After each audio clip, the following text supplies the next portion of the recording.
దేవుని యొక్క వాక్యాన్ని చూసుకుందాం. కీర్తన గ్రంథంలో నుండి 23వ అధ్యాయము. కీర్తన గ్రంథంలో నుండి 23వ అధ్యాయము మొదటి 3 వచనాలు నేను చదువుతాను. కీర్తన గ్రంథంలో నుండి 23వ అధ్యాయము మొదటి 3 వచనాలు. యెహోవా నా కాపరి, నాకు లేమి కలగదు. పచ్చగల చోట్లను ఆయనను పరుండజేయుచున్నాడు. శాంతికరమైన జలముల యొద్ద నన్ను నడిపించుచున్నాడు. నా ప్రాణం నాకు ఆయన సేద తీర్చుచున్నాడు. తన నామమును బట్టి నీతి మార్గములో నన్ను నడిపించుచున్నాడు. గత కొన్ని వారముల నుంచి మనము ఇక దావీదు రాసినటువంటి కీర్తన మనం చూసుకుంటున్నాం. అందులో ఈ రోజున ఆ 3వ వచనం ఉన్నటువంటి మొదటి లైన్ ఈరోజు మనము చూసుకుంటాం. అయితే ఒకసారి సందర్భం కోసం ఒకసారి ఆ పై వచనం కూడా కొంచెం జ్ఞాపకం చేస్తాను. దావీదు ఇక్కడ తన యొక్క అనుభవాన్ని ఆయన ఇక్కడ తెలియజేయడం బైబిల్ మనం చూస్తున్నాం. ఆయన గొర్రెలకు కాపరిగా ఉంటూ గొర్రెలు నడిపిస్తున్నటువంటి ఆ కార్యాన్ని బట్టి తాను ఎలా ఊహించుకున్నాడంటే, ఎలా అర్థం చేసుకున్నాడంటే, దేవుడు ఏ రీతిగా తన జీవితంకు తనకి కాపరి ఉండి ఈ లోకంలో నడిపిస్తున్నాడో, దావీదుకి దేవుడు ఒక ప్రత్యేకమైన ఒక జ్ఞానాన్ని, ప్రత్యక్షత జ్ఞానాన్ని దేవుడు ఆ రోజున దావీదుకి ఇచ్చాడు. బహుశా దావీదు రాసినప్పుడు కూడా నిజంగా ఇందులో ఇంత లోతైనటువంటి విషయాలు ఉంటాయని, లేదంటే దేవుడు దాన్ని పొందుపరిచి రాబోతున్న తరాలకు ఇస్తాడని బహుశా దావీదుకి కూడా తెలుసో లేదో మనకు తెలియదు. కానీ దావీదు అక్కడ రాసినప్పుడు దేవుణ్ణి కాపరిగా పెట్టుకొని తన కీర్తనని రాశాడు. ఆశ్చర్యం ఏంటంటే, యేసుక్రీస్తు వచ్చిన తర్వాత కూడా ఆయన కూడా చాలా సందర్భంలో తన గురించి మాట్లాడుతున్నప్పుడు నేను గొర్రెలకు మంచి కాపరిని అని యేసుక్రీస్తు సైతం చెప్పడం బైబిల్ మనం చూస్తున్నాం. అంటే అర్థం ఏంటంటే, దేవుడు కాపరిగా, అలాగనే తన ప్రజలు లేదా విశ్వాసులు అనేటువంటి వాళ్ళు గొర్రెలుగా బైబిల్లో పాత నిబంధనలోనూ మనం చూస్తున్నాం, అలాగే నూతన నిబంధన గ్రంథంలో కూడా మనం చూస్తూ ఉన్నాం. ఆయన గొర్రెల కాపరిని, జగత్తు పునాది వేయబడక వధింపబడిన గొర్రె పిల్లగా మనం చూస్తున్నాం.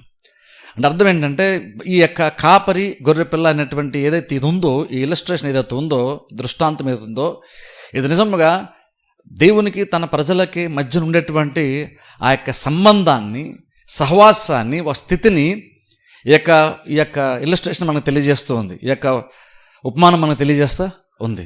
ఇప్పుడు చూడండి, అందుకని చాలా చాలా ప్రాముఖ్యం ఏంటంటే ఒక కార్యం ఇది మనం తెలుసుకోవడం ప్రాముఖ్యం. చాలా సందర్భాల్లో మనకి కీర్తన తెలుసు, కానీ ఆ కీర్తనలో కాపరి గురించి మనకు పెద్దగా అర్థం కాదు. ఈ కీర్తన మొత్తం మనం చూడకుండా బట్టి పట్టేసి చెప్పగలిగాం కాబట్టి కాపరి గురించి మొత్తం మనం తెలిసిపోయిందని కాదు. ఒకసారి ఒక అతను ఏం చెప్పాడంటే, ఎక్కడో దగ్గర చాలా కాలం క్రితం, అంటే అమెరికాలో అప్పుడు కూడా ఇంకా క్రిస్టియానిటీ బాగా ఫేమస్ అయినటువంటి టైంలో, ఏదో ఒక ఫంక్షన్లో, అంటే సినీ ఫంక్షన్లో ఈ 23 కీర్తన చదవడానికి 2 వ్యక్తులను ఏర్పాటు చేసుకొని చదివించారంట. అందులో ఒక ఆయన ఏంటంటే బాగా ఫేమస్ అయిన ఒక యాక్టర్, ఒక ఆయన. ఆ తర్వాత ఒక ఆయన ఏంటంటే పాస్టర్ గారు అనమాట. అలా పిలిచినప్పుడు ఫస్ట్ ఆఫ్ ఆల్ ఆ సినిమా యాక్టర్ని పిలిచారంట చదవమని. అలా చదివినప్పుడు ఆయన చాలా బాగా చదివాడట దాన్ని. ఎందుకంటే ఆయన సినిమా యాక్టర్ కాబట్టి డైలాగ్ డెలివరీ ఎలా చేయాలో బాగా తెలుసు కాబట్టి, ఏ పదాలు ఎలా ఉచ్చరిస్తే బాగుంటుందో, అది ఏ స్థాయిలో ఉచ్చరించాలి, ఇవన్నీ నార్మల్గా యాక్టర్స్కి బాగా తెలుస్తుంది. కాబట్టి ఆ యొక్క యాక్టర్ ఏంటంటే 23 కీర్తన చాలా బాగా చదివాడు. అందరికీ స్పష్టంగా అర్థమయ్యేలాగా చాలా క్లియర్ చదివాడట. అందరూ చప్పట్లు కొట్టారు. కానీ ఆ తర్వాత మరో ఒక పాస్టర్ గారిని పిలిచి ఇదే కీర్తన చదవమన్నప్పుడు, ఆయన బాగా వృద్ధాప్యం ఉన్నటువంటి పాస్టర్ గారు అనమాట, ఆయన చదవమన్నప్పుడు మరలా ఆయన కూడా కీర్తన చదివాడట. అలా చదివినప్పుడు ఒకళ్ళు కూడా చప్పట్లు కొట్టలేదు, అందరూ చాలా సైలెంట్గా ఉండిపోయారంట. ఆ సైలెంట్గా ఉండిపోవడానికి కారణం ఏంటంటే, ఈయన బాగా చదవలేదని కాదు, ఆయన చదివిన విధానం చూసినప్పుడు జనాలకి ఏమర్థమైందంటే, అందులో ఏదో చాలా ప్రత్యేకమైన ఒక రీతిలో ఈ వ్యక్తి చదివినట్టు అనిపించింది. ఈయన యాక్టర్ కాదు, ఈయన డైలాగ్ డెలివరీస్ ఏం పెద్దగా తెలియదు, కానీ ఈయన చదివినప్పుడు ఏదో ఒక ప్రత్యేకతను విన్నటువంటి వారు ఫీల్ అయ్యారు. ఆ తర్వాత ఈ సినిమా యాక్టర్ అదే వ్యక్తి మెల్లలేసి అన్నాడట, నాకు 23 కీర్తన ఏంటో నాకు బాగా తెలుసు, కానీ ఈయనకైతే ఆ 23 కీర్తన ఉన్నటువంటి కాపరి బాగా తెలుసు అన్నాడట. అంటే చూడండి, చాలా డిఫరెన్స్ ఉంది. 23 కీర్తన మనకు తెలియడానికి, 23 కీర్తనలో దావీదు ఏ కాపరి గురించి అయితే మాట్లాడుతూ ఉన్నాడో ఆ కాపరి తెలుసుకోవడం చాలా చాలా ఇంపార్టెంట్. చాలామంది కీర్తన తెలుసు, కానీ అందులో ఉన్న కాపరి చాలామందికి తెలియదు. కానీ నిజంగా చూడండి, ఇది ఈ లోక బ్రతుకు గురించి 23 కీర్తనలో మాట్లాడుతున్నాం.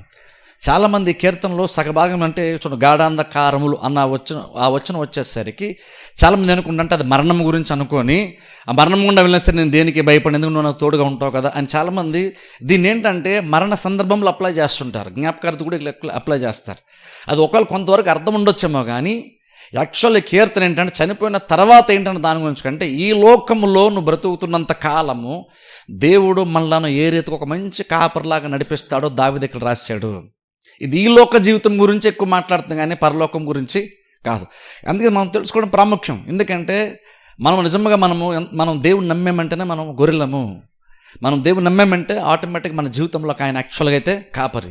కాకపోతే ఇక్కడ మనం ఆయన్ని కాపరిగా చేసుకున్నప్పుడు, ఆయన నడిపింపు కింద మనం వచ్చినప్పుడు దావీదు ఏ విషయాలైతే ఇక్కడ మాట్లాడుతూ ఆ కాపరి ద్వారా ఆ గొర్రెలకి అయితే బెనిఫిట్స్, ఆశీర్వాదాలు వస్తాయో అవన్నీ కూడా మనం కాపరిని అనుసరించినప్పుడు అవన్నీ కూడా మనం పొందుకుంటాం. అదే ఇక్కడ మనం చూస్తుంటే గత వారం నేను మాట్లాడినప్పుడు చూడండి, అక్కడ శాంతికరమైన జలముల వద్ద నన్ను నడిపించున్నాను చూసారా. అక్కడ శాంతికరమైన జలముల వద్ద ఆయన నడిపిస్తున్నాడు. గొర్రెలు నార్మల్గా ఏంటంటే అవి వాటికి పచ్చిగల చోట్ల ఆయన పరుండు చేసిన తర్వాత, అంటే బాగా గడ్డి మేసిన తర్వాత వాటికి నీళ్ళు కూడా అవసరం అవుతుంది. ఆ నీళ్ళ దగ్గర కూడా కాపరి నడిపిస్తాడు. అలా నడిపించినప్పుడు కాపరి కూడా ఎంత జాగ్రత్త తీసుకుంటాడటంట, గొర్రెలు నార్మల్గా ఏంటంటే కాలువలాగా ప్రవహించేటువంటి నీళ్ళ దగ్గరికి వెళ్ళి నీళ్ళు తాగడానికి ఇష్టపడవట. ఎందుకంటే వాటికి ఆ ప్రవాహం, ఆ సౌండ్స్ అంటే వాటి భయం. నార్మల్గా చెప్పని చూస్తారా, గొర్రెలు ఏంటంటే అవి ఎలాంటివంటే వాటికి ఎటువంటి డిఫెన్సివ్ మెకానిజం వాటికి లేదు. అంటే ఏదన్నా ప్రమాదం వచ్చినప్పుడు, శత్రువు వచ్చినప్పుడు తమను తాము కాపాడుకోవడానికి వాటికంటూ ప్రత్యేకమైనటువంటి విషయం ఏది కూడా అందులో వాటిల్లో లేదు. అందుకని నార్మల్ గొర్రెలు ఏంటంటే ప్రాబ్లం వచ్చినప్పుడు అవి ఏమీ చేయలేవు, ఒకటే చేస్తే జస్ట్ కేకలేస్తూ ఉంటాయి అంతే. అంటే రకంగా చెప్పాలంటే ఎందుకు కేకలేస్తాయి అంటే కాపరికి వినబడేటట్టుగా అవి కేకలేస్తాయి అంతే. వాటికి ఉన్నటువంటి ఏకైక నిరీక్షణ ఏంటంటే నా స్వరము కాపరికి వినబడితే చాలు, నా ప్రాబ్లము సాల్వ్ అయిపోయినట్టే. అందుకని ఏంటంటే అవి జస్ట్ ఊరిన గొర్రెలు ఏంటంటే ఊరిన కేకలేయట్లేదు, అది మనకు అర్థం కాదు. కానీ కాపర్లు బాగా తెలుసు. గొర్రెలు ప్రమాదం వచ్చినప్పుడు, తోడేలు అటాక్ చేస్తున్నప్పుడు, అవి కేకలేసినప్పుడు ప్రమాదం ఉందని బాధతో కేకలేయడం కదా యాక్చువల్గా. గొర్రెలు కాపర్ కొరకు కేకలేస్తాయి. కాకపోతే ఏంటంటే అది మనకు అర్థం, ఎందుకంటే మనం అలాంటి పరిస్థితుల్లో మనం ఈ రోజుల్లో మనం లేము కాబట్టి మనకి అది అర్థం కాదు. మనకు అంటే యాక్చువల్గా కాపర్ కింద గొర్రెలు ఉంటే ఖచ్చితంగా దానికి ప్రమాదం వచ్చినప్పుడు అది కేకలేస్తుంది ఖచ్చితంగా. అది ఊరిన ప్రాబ్లం ఉంది కాబట్టి అని ఏడుస్తుందని కాదు, ప్రాబ్లం ఉంది కాబట్టి యాక్చువల్గా అది కాపర్ని పిలుస్తుంది. ఎందుకంటే దాని అనుభవం ఏం చెప్తుందంటే చాలా కాలం నుండి ప్రతిరోజు ఉదయాన్నే కాపరి వాటిని తీసుకుని వెళ్ళి ఎక్కడికో తమకు తెలియనటువంటి ప్రాంతాన్ని తీసుకుని వెళ్ళి ఆ పచ్చికున్న చోటు తీసుకెళ్ళి వాటికి మేపించి అన్నిటిని పక్కకు చూసుకుంటూ వాటికి వచ్చే ప్రతి ప్రాబ్లమ్ని సాల్వ్ చేసుకుంటూ మరలా తిరిగి క్షేమంగా ఇంటికి తీసుకొస్తున్నాడు, మందులోనే తీసుకొస్తున్నాడు. అందుకని అది అలవాటుగా చూసినట్టు గొర్రెలకి ఏం తెలుసు అంటే బేసిక్గా మనకు ప్రాబ్లం వచ్చినప్పుడు మన కాపరి ఉన్నాడు కదా, ఆయన చూసుకుంటాడులే అనేటువంటి ఒక ధైర్యము సహజంగా న్యాచురల్ గొర్రెలకు ఉంటుంది. కాబట్టి ఏంటంటే ఈ యొక్క దాహం వేసినప్పుడు కూడా అవి గడ్డి మేసిన తర్వాత ఒకవేళ వాటికి దాహం వేస్తే కూడా అవి ఇంకనూ కాపరేపు చూస్తాయి. ఎందుకంటే వాటర్ వేరే వేరే చోట దొరకచ్చు, అవి వెళ్ళొచ్చు, కానీ అన్ని ప్లేసెస్ సేఫ్ కాదని వాటికి తెలుసు. కొన్ని ప్లేసెస్ ఏంటంటే ప్రమాదము, కొన్ని ప్లేసెస్ ఏమో వాటికి మంచి జరగదు, వాటికి క్షేమం ఉండదు, ఆరోగ్యం ఉండదు. అందుకని అవి కూడా నార్మల్ కాపరేపు చూస్తాయి. ఈవెన్ కాపరుడు ఎంత మంచోడు అంటే వాటికి ఏ టైంకి నీళ్ళు అవసరం అవుతాయో వాటి యొక్క బిహేవియర్ని బట్టి దానికి నీళ్ళు అవసరమని మంచి కాపరి అర్థం చేసుకున్నప్పుడు అది అడగకుండానే అది సమస్యల్లిపోకుండానే ముందుగానే కాపరి వాటిని నీళ్ళ దగ్గరికి తీసుకుని వెళ్తాడు. అయితే ఇక్కడ నీళ్ళ దగ్గర తీసుకుని వెళ్ళడం గొప్ప విషయం కాదు, కానీ ఇక్కడ ఏంటంటే శాంతికరమైన జలం వద్దకు తీసుకుని వెళ్తాడని బైబిల్ మనం చూస్తాం. దావీదు చెప్తున్నాడు, యేసుక్రీస్తు దేవుడంట నడిపించేటప్పుడు లేదా కాపరి గొర్రెలు నడిపించేటప్పుడు జస్ట్ నీళ్లు సరిపోతాయి కాబట్టి నీళ్ళే కదా కావాలి, ఎక్కడైతే ఏంటి అని కాపరి అనుకోడంట. కాపరి ఎంత లోతుగా ఆలోచిస్తాడంటే గొర్రెల గురించి ఇవి ఎక్కడ కంఫర్టబుల్గా నీళ్లు తాగలుగుతాయో ఆలోచిస్తాడట. అందుకనే ప్రవహిస్తున్నటువంటి కాలువ లాంటి చోటుకి తీసుకుని వెళ్ళడం. ఎందుకంటే అక్కడికి వెళ్తే అది ఒకసారి నీరు తాగే ప్రయత్నం చేస్తే అది ప్రవహిస్తూ ఉంది కాబట్టి పొరపాటున కాళ్ళు జారి కనుక అందులో పడింది అనుకోండి, దానికి ఆల్రెడీ దాని ఒళ్ళంతా ఆ గొర్రె బొచ్చు ఉంటుంది కాబట్టి అదంతా పీల్ చేసుకుంటే బాడీ బొరకపోతే అది నీళ్ళలో మునిగిపోవచ్చు, లేదా కొట్టుకుపోవచ్చు, ఇంకేదైనా సరే జరగచ్చు. అందుకనే మంచి కాపరి ఏం చేస్తాడంటే నీళ్ళు ఎక్కడైతే స్థిరంగా ఉన్నాయో, ఇబ్బంది లేని పరిస్థితులు ఉన్నాయో అక్కడికి కాపరి వాటిని నడిపిస్తాడు. అక్కడికి వెళ్ళి అవి చక్కగా అవి దాహాన్ని తీర్చుకుంటాయి. అలాగే మన దేవుడు కూడా మనకి దాహాన్ని తీరుస్తాడని మనకున్నటువంటి ప్రాబ్లమ్ సాల్వ్ చేస్తాడని గత వారం మనం చూసుకున్నాం. ఈరోజు చూడండి 3వ వచనం ఫస్ట్ లైన్ చెప్తాను చూడండి. నా ప్రాణమునకు ఆయన సేద తీర్చుచున్నాడు, నా ప్రాణమునకు ఆయన సేద తీర్చున్నాడు. ఇక్కడ చూడండి ప్రాణం గురించి దావీదు ఇక్కడ మాట్లాడుతున్నాడు. నా ప్రాణమునకు ఆయన సేద తీరుస్తున్నాడు. ఇక్కడ శరీరం గురించి మాట్లాడలేదు, ఇక్కడ నా ప్రాణమునకు ఆయన సేద తీరుస్తున్నాడు.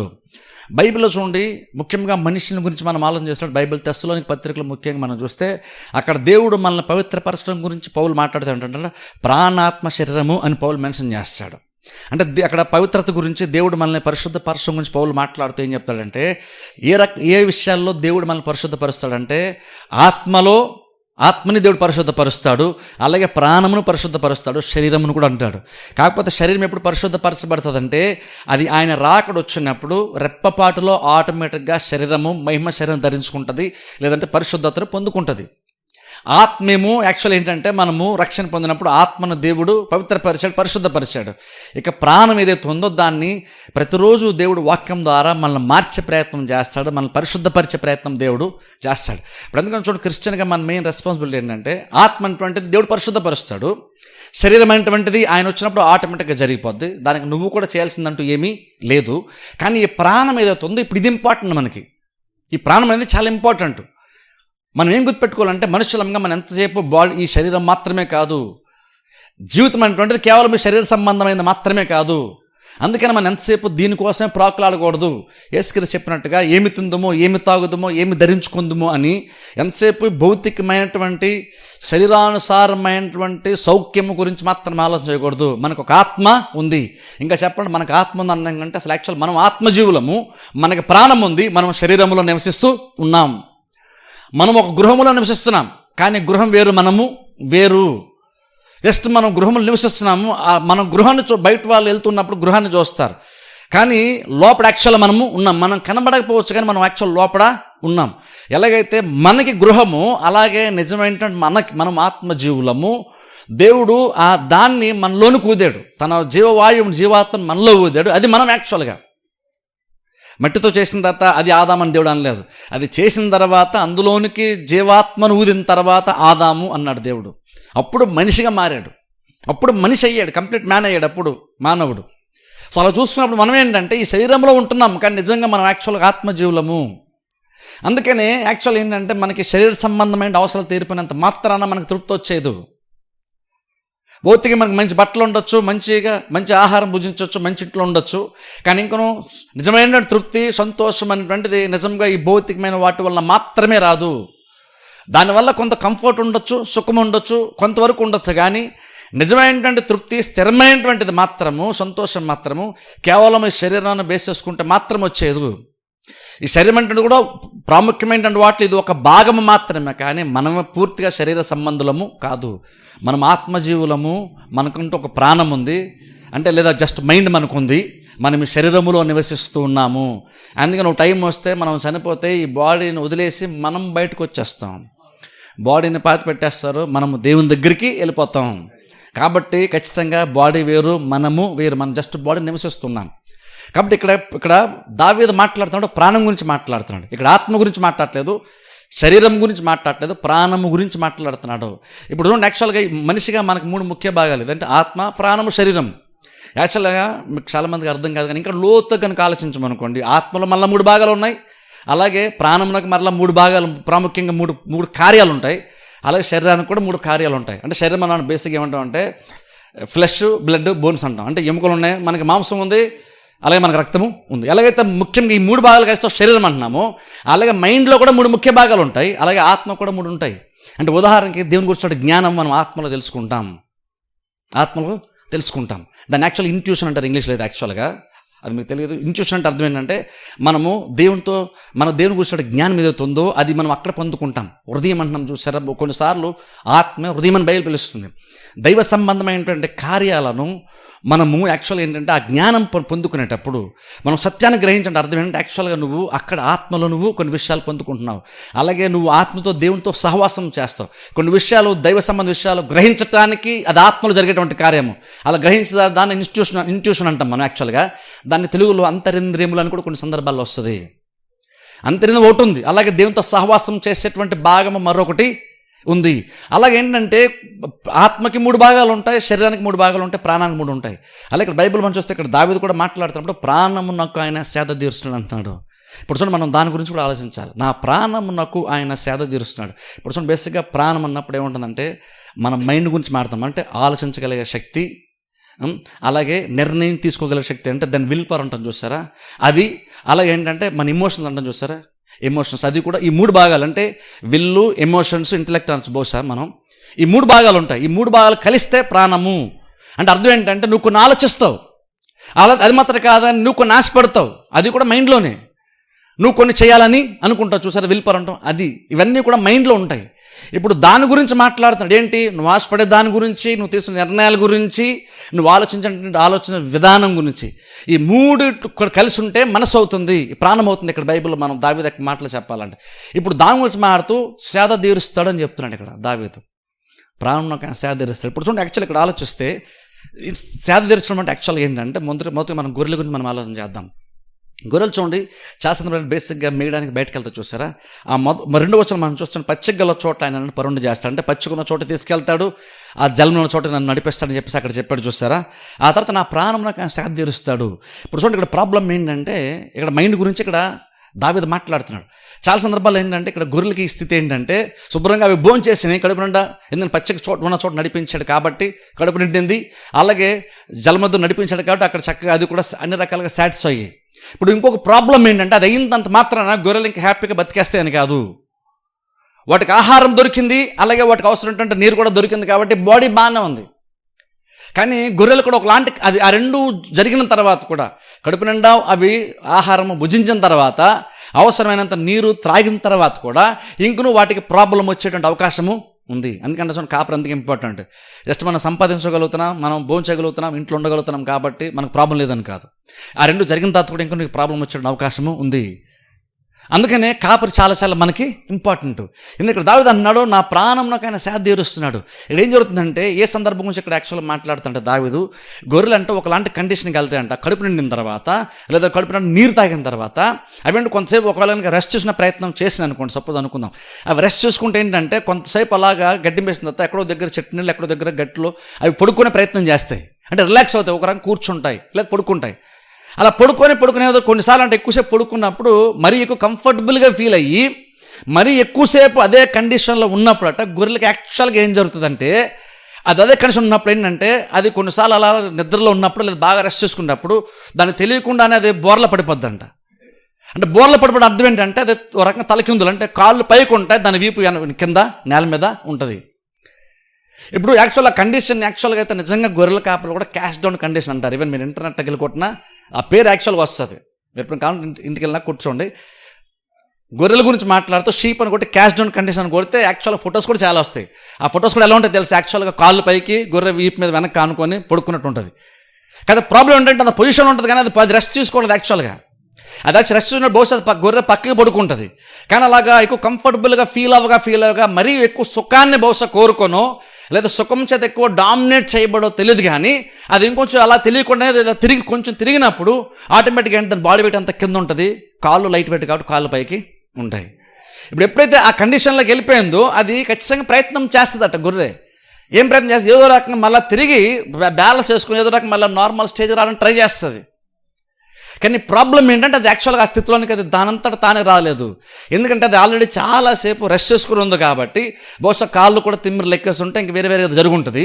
ఎప్పుడైతే అది యాక్చువల్గా తలకిందులుగా అది పొజిషన్లోకి వెళ్ళిపోతుందో ఈవెన్ రక్త ప్రసరణ కూడా చాలా వరకు తగ్గిపోయి ఈవెన్ దాని బ్రెయిన్ మీద కూడా ఎఫెక్ట్ పడేటువంటి ప్రమాదము ఉంటుంది. అది ఎంత ఎక్కువసేపు అది తలకిందులుగా అలాంటి పొజిషన్లో అది ఉంటుందో అంత ఎక్కువసేపు ఇంకా అదే ప్రాబ్లం ఇంకా ఎక్కువైపోయి అసలు అందులో బయటకు రావడం దానివల్లే అవ్వదు. దాని యాక్చువల్ గొర్రెల కాపర్లు కూడా విషయం తెలుసు. కొన్ని సందర్భంలో గొర్రెలు తప్పిపోయినాయి అంటే కూడా యాక్చువల్గా ఎక్కడి దగ్గర బహుశా ఏముండొచ్చు అంటే ఏదో జంతువు వచ్చి తీసుకుని వెళ్ళిపోవచ్చు, ఎక్కడో దగ్గర ఆ తప్పిపోయినటువంటి గొర్రె ఇలాంటి కండిషన్లు ఎక్కడో అది అలాగా ఉండుండొచ్చు అని గొర్రెల కాపర్లు అర్థమవుతుందంట. చూడండి, గొర్రెల కాపర్ నార్మల్ ఏం చేస్తారు, ఎప్పటికప్పుడు వాళ్ళు మందను మేపుతున్నప్పుడు తీసుకెళ్లేటప్పుడు లేదా తీసుకెళ్లే ముందు లేదా మధ్యలో ఎక్కడో దగ్గర మళ్ళీ తీసుకొచ్చేటప్పుడు మరలా మందలోకి దొడ్లోకి తీసుకొచ్చిన తర్వాత సహజంగా కాపర్లు ఏంటంటే గొర్రెలు లెక్క పెట్టుకుంటూ ఉంటారు. అదే నార్మల్ చేస్తారు, తీసుకెళ్లేటప్పుడు మధ్యలో ఒకసారి మళ్ళీ తిరిగి ఇంటికి బయలుదేరేటప్పుడు మళ్ళీ లోపలికి దొడ్లోకి వచ్చిన తర్వాత కూడా లెక్క పెట్టుకుంటూ ఉంటారు. అలాగే ఎప్పుడైతే కొన్ని సందర్భాలు అంటే ఎప్పుడైనా కాపర్ సడన్గా అన్నింటిని మేస్తూ నడిపిస్తున్నప్పుడు సడన్గా ఎక్కడైనా నాకు డౌట్ వచ్చింది అనుకోండి, గొర్రెలు లెక్క పెట్టే ప్రయత్నం చేస్తాడు. ఆ లెక్క పెట్టడం ఏదన్నా మిస్ అయింది అనుకోండి, చాలా సందర్భంలో కాపరికి ఏమర్థమవుతుందంటే ఎక్కడో దగ్గర గొర్రె ఈ మేత మేసిన తర్వాత, ఎందుకంటే తానే నడిపించాడు కాబట్టి ఈ మేత మీద ఎక్కడో దగ్గర అది ఈ కండిషన్లో తలకిందులు అయిపోయి బోర్ల పడిపోయి లేవలేని స్థితిలో ఉండుంటుంది అని కాపరికి అర్థమవుతుందట. అందుకనే బహుశా యేసుక్రీస్తు కూడా చూడండి ఉపమానం చెప్పారు చూసారా, ఒక వ్యక్తికి 100 గొర్రెలు ఉండగా ఒక గొర్రె తప్పిపోతే 99 గొర్రెలను విడిచిపెట్టి ఆ ఒక్క గొర్రె కోసం వెళ్తాడు. వెళ్ళిన తర్వాత అది దొరికినటువంటి ఆనందం దాని భుజాల మీద వేసుకొని తీసుకొస్తాడు. ఇప్పుడు అక్కడ జస్ట్ యేసుక్రీస్తు వాక్యం చెప్పే ప్రయత్నం చేయట్లేదు. అక్కడ యాక్చువల్గా సహజంగా ఇజ్రాయెల్ కాలంలో ఆ టైంలో అందరికీ తెలిసినటువంటి పశువులు మేపేటువంటి పని ఆ రోజులు ఎక్కువ చేసేవాళ్ళు కాబట్టి అందరు ఎందుకు కాపరి వెళ్తాడు, దాన్ని ఎందుకు మోసుకొస్తాడో ఆ రోజు వినేటువంటి వాళ్ళకి అర్థమైంది. ఈ రోజుల్లో మనకేంటంటే భౌతికమైన ఎక్స్ప్లెయిన్ చేయాలి, ఆత్మ సంబంధం కూడా ఎక్స్ప్లెయిన్ చేయాలి. ఇక్కడ యేసుక్రీస్తు ఉపమాన రీతిలో చెప్పేటప్పుడు ఆయన కొన్నిటిని కట్టుకథలు ఆయన మైండ్లో ఊహించుకొని చెప్పేది కాదు. అక్కడ ప్రజల ముందు కళ్ళ ముందు తరచుగా వాళ్ళు చూసేదే, వాళ్ళకి ఈజీగా అర్థమయ్యేదే, వాళ్ళకి జరుగుతున్న దాన్నే తీసుకొచ్చి ఒక ఆత్మ సంబంధం విషయాన్ని ప్రజలకు యేసుక్రీస్తు బోధిస్తూ వచ్చేవాళ్ళు. అలాగే ఆ తప్పిపోయినటువంటి గొర్రె ఉపమానం కూడా యాక్చువల్గా అందుకే చెప్పారు. అది యాక్చువల్ కట్టుకథ కాదు, నిజంగానే కాపరుల యొక్క జీవితాల్లో తరచుగా సంభవించేటువంటి కార్యం అది. ఏంటంటే ఎక్కడో దగ్గర గొర్రె తప్పిపోద్ది. తప్పిపోయినప్పుడు ఏంటంటే అది యాక్చువల్ ఇలాంటి కండిషన్లో తలకిందులుగా ఉండి బహుశా దాని కడుపు నిండిపోయింది, చక్కగా గడ్డి మేసింది, కాపరి నడిపించాడు కాబట్టి, చక్కగా నీళ్లు కూడా తాగేసింది కాబట్టి ఇప్పుడు సుఖాన్ని ఎక్కువ కోరుకుని ఏమైందంటే అది ఎక్కువసేపు ఆ కండిషన్ ఉండేసరికి దాని బాడీ కూడా అలాగా తిరగబడిపోయింది. ఇప్పుడు కాళ్ళు పైకి ఉన్నాయి, ఇప్పుడు అది బయటికి రాలని పరిస్థితి. ఎందుకంటే వెయిట్ అంతా కింద ఉంది. అదంతా ప్రయత్నం చేసినా సరే అది తిరిగి నార్మల్ కండిషన్కి అది రాలేదు. ఎప్పుడైతే కాపరి లెక్క పెట్టుకుంటాడో ఒక గొర్రె తప్పిపోయిందో ఇన్స్టెంట్గా కాపరికి వచ్చేటువంటి ఏకైక ఆలోచన ఏంటంటే బహుశా ఇలాంటి కండిషన్లో అది వెళ్ళిపోతుంది. దాని ఇంగ్లీష్లో యాక్చువల్ అయితే క్యాస్ట్ డౌన్ కండిషన్ అంటారు. ఆ కండిషన్లోనికి గొర్రెలు వెళ్ళిపోయినప్పుడు తప్పిపోయినట్టు ఏదైనా గొర్రె మిస్ అయినట్టు అనిపిస్తే కనుక కాపరట వెంటనే వెతుక్కుంటూ వెళ్తాడు దాని వెనకాల. బేసిక్ వెతుక్కుంటూ వెళ్ళినప్పుడు కూడా కొన్ని సందర్భాల్లో ఎక్కడైతే నాకు కనబడిపోతే కొన్నిసార్లు ఏం చేస్తారంటే కాపర్లాట ఫస్ట్ ఆల్ ఆకాశం వైపు చూస్తారంట. ఎందుకంటే ఆకాశం చూస్తే కొన్నిసార్లు ఏంటంటే ఇలాంటి గొర్రె ఎక్కడన్నా అలా ఉండిపోయినాడు, మందకు దూరంగా ఇలా పడిపోయి తలకిందులుగా ఉండి ఏమీ లేవలేని స్థితిలో నిరుత్సాహమైన పరిస్థితులు లాగున్నప్పుడు చాలా సందర్భంలో జంతువులకు కానీ పక్షులకు కానీ అది ఎరగా మారిపోయే ప్రమాదము ఉంది. అందుకు కొన్నిసార్లు ఏంటంటే పక్షులు కనుక ఆకాశంలో గుండ్రాన్ని తిరుగుతాను అనుకోండి, బహుశా గొర్రె ప్రమాదంలో ఉందేమో లేదా చచ్చిపోయిందేమో అని ఆ పక్షులను బట్టి ఆ ప్లేస్కి గబగబ పరిగెట్టుకుంటూ కాపరి నార్మల్గా వెళ్తాడట. అంటే అర్థం ఏంటంటే అంత ప్రమాదంలో ఇలాంటి కండిషన్లో గొర్రెలు ఉంటాయని అర్థం. కాపర్ ఆ టైంలో ఏంటంటే వీళ్ళంత త్వరగా వెళ్ళి దాన్ని మళ్ళీ రెస్టోర్ చేసుకోవాలి, దాన్ని తిరిగి సమకూర్చుకోవాలి, దాన్ని తిరిగి సంపాదించుకోవాలి. అందుకని యేసుక్రీస్తు ఉపమానం చెప్పినప్పుడు కూడా ఆ గొర్రెను తీసుకుని వస్తాడని చెప్పలేదు. స్పెసిఫిక్గా ఏం చెప్పారంటే అక్కడ తప్పిపోవడం గురించి మాట్లాడారు. 100 గొర్రెలు ఉంటే ఒకటి తప్పిపోతే 99 వదిలేసి ఒక గొర్రె కోసం వెళ్తాడని చెప్పారు. అయితే అక్కడ యేసుక్రీస్తు మీరు బైబిల్లో చదివితే అక్కడ యేసుక్రీస్తు ఉపమానం చెప్పినప్పుడు ఏమంటారు తెలుసా, ఆ దొరికినటువంటి ఆ ఒక్క తప్పిపోయినటువంటి గొర్రె దొరికిన తర్వాత దాన్ని భుజాల మీద వేసుకుని సంతోషంగా వస్తాడు. భుజాల మీద ఎందుకు వేసుకొస్తానని చెప్పారు తెలుసా, నార్మల్ తప్పిపోయినటువంటి గొర్రెలు ఇలాంటి కండిషన్లో ఉంటాయి. ఇలాంటి కండిషన్ ఉన్నటువంటి గొర్రెలు చాలాసేపు కాళ్ళు పైకి ఉన్నాయి కాబట్టి రక్త ప్రసరణ జరగదు కాబట్టి ఒకవేళ కాపర్ వచ్చి దాన్ని మళ్ళీ సరైన నార్మల్ కండిషన్లో పెట్టినా అది వెంటనే నడవగలిగే స్థితిలో అది ఉండదు కాబట్టి కాపర్ ఏం చేస్తాడంటే దాన్ని భుజాల మీద వేసుకొని మోసుకొని తీసుకొస్తాడట. అందుకని యేసుక్రీస్తు ఉపమానం చెప్పినట్టు కూడా ఆ ఒక గొర్రెను కాపర్ సంతోషంగా భుజాల మీద వేసుకొని తీసుకొస్తాడని బైబిల్ యేసుక్రీస్తు ఉపమానం చెప్పారు. అంటే అర్థం ఏంటంటే గొర్రెలు ఇలాంటి కండిషన్లు ఉన్నప్పుడు అవి నిలబడలేని స్థితిలో నడవలేని స్థితిలో ఉన్నప్పుడు యాక్చువల్ ఏం జరుగుతుందంటే కాపరి వెళ్ళి అక్కడ ఏం చేస్తాడంటే దాన్ని ఆదరించి ఓదార్చి ఆ కండిషన్ నుండి దాన్ని మళ్ళీ బయట తెచ్చే ప్రయత్నం కాపరి చేస్తాడు. అయితే ఇక్కడ ప్రాబ్లం ఏంటంటే ఇది కేవలం ఇది భౌతికమైనటువంటి కండిషన్ కాదు ఇక్కడ. ఎందుకంటే గొర్రెలు అంటే ఆ టైంలో ఎక్కువసేపు అలా ఉన్నప్పుడు అటుకేంటంటే ఇంక లేవలేని పరిస్థితి వస్తుంది. చాలా ప్రయత్నాలు అవి కూడా చేస్తాయి, కానీ ప్రయత్నాలు ఎంత చేసినా సరే అవి తిరిగి మళ్ళీ నార్మల్ పొజిషన్కి రాలేనప్పుడు ఆటోమేటిక్గా ఏమవుతుంది అంటే వాటికి నిరుత్సాహము వచ్చేస్తుంది. ఎందుకంటే చూడండి, ఈవెన్ మనుషులు మనమే కాదు, ఈవెన్ గొర్రెలైనా సరే చాలా సందర్భాలు అయిపోతాయి. అలా అయిపోయినాడు ఏంటంటే ఎంత ఎక్కువ ప్రయత్నం చేసి ఎంత ఎక్కువ ఫెయిల్ అయ్యిందో అంత ఎక్కువ నిరుత్సాహం వచ్చేస్తుంది. ఇప్పుడు చూడండి, ఆ ఎక్స్పీరియన్స్ కేవలం గొర్రెలకు కాదు, మనుషులు మనకు కూడా అంతే. కొన్ని సందర్భాలు ఏదైనా ఒక కండిషన్లో మనం వెళ్ళిపోయాం, ఒక నిరుత్సాహకరమైన కండిషన్లోకి ఒకవేళ మనం వెళ్ళిపోయాం అనుకోండి, అందులో మనం ప్రయత్నం చేసి కూడా బయటికి రాలేకపోతే ఎంత ఎక్కువ ప్రయత్నం చేస్తామో అంత ఎక్కువ నిరుత్సాహం కూడా మనకి వచ్చేస్తుంది. అయినా చూడండి, కీర్తన ఒకటి చదువుకుందాం. 42వ కీర్తనలో భక్తుడు మాట అంటాడు, అది చదువుకుందాం. చూడండి 42వ కీర్తన, చాలాసార్లు చూస్తున్నటువంటి వాక్యం ఒకసారి మనం తీసి చూద్దాం. 42వ కీర్తన 11వ వచనం, నేను 11వ వచనం చదువుతాను. 42వ కీర్తన గ్రంథం 42, 11వ వచనం. నా ప్రాణమా నీవెలా కృంగి ఉన్నావు, నాలో నీవెలా తొందరపడుచున్నావు, దేవునందు నిరీక్షణ ఉంచుము, ఆయనే నా రక్షణకర్త, నా దేవుడు, ఇంకను నేను ఆయనను స్తుతించెదను. ఇక్కడ చూడండి, ఇక్కడ కూడా భక్తుడు మాట్లాడుతూ నా ప్రాణమా నీవెలా కృంగి ఉన్నావు అంటున్నాడు. ఇక్కడ చూడండి, యాక్చువల్గా మనుషులుగా మనం చూసుకుంటే గొర్రెలైనా సరే యాక్చువల్గా ఏంటంటే ఇలాంటి స్థితిలోకి వెళ్తాయి. క్యాష్ డౌన్ అంటే అర్థం ఏంటంటే యాక్చువల్గా ఏంటంటే కృంగిపోవడమే క్యాష్ డౌన్. అది గొర్రెలకి కానీ మనకైనా సరే అది వాస్తవం. చాలా సందర్భంలో అది మనకు కూడా వాస్తవమే.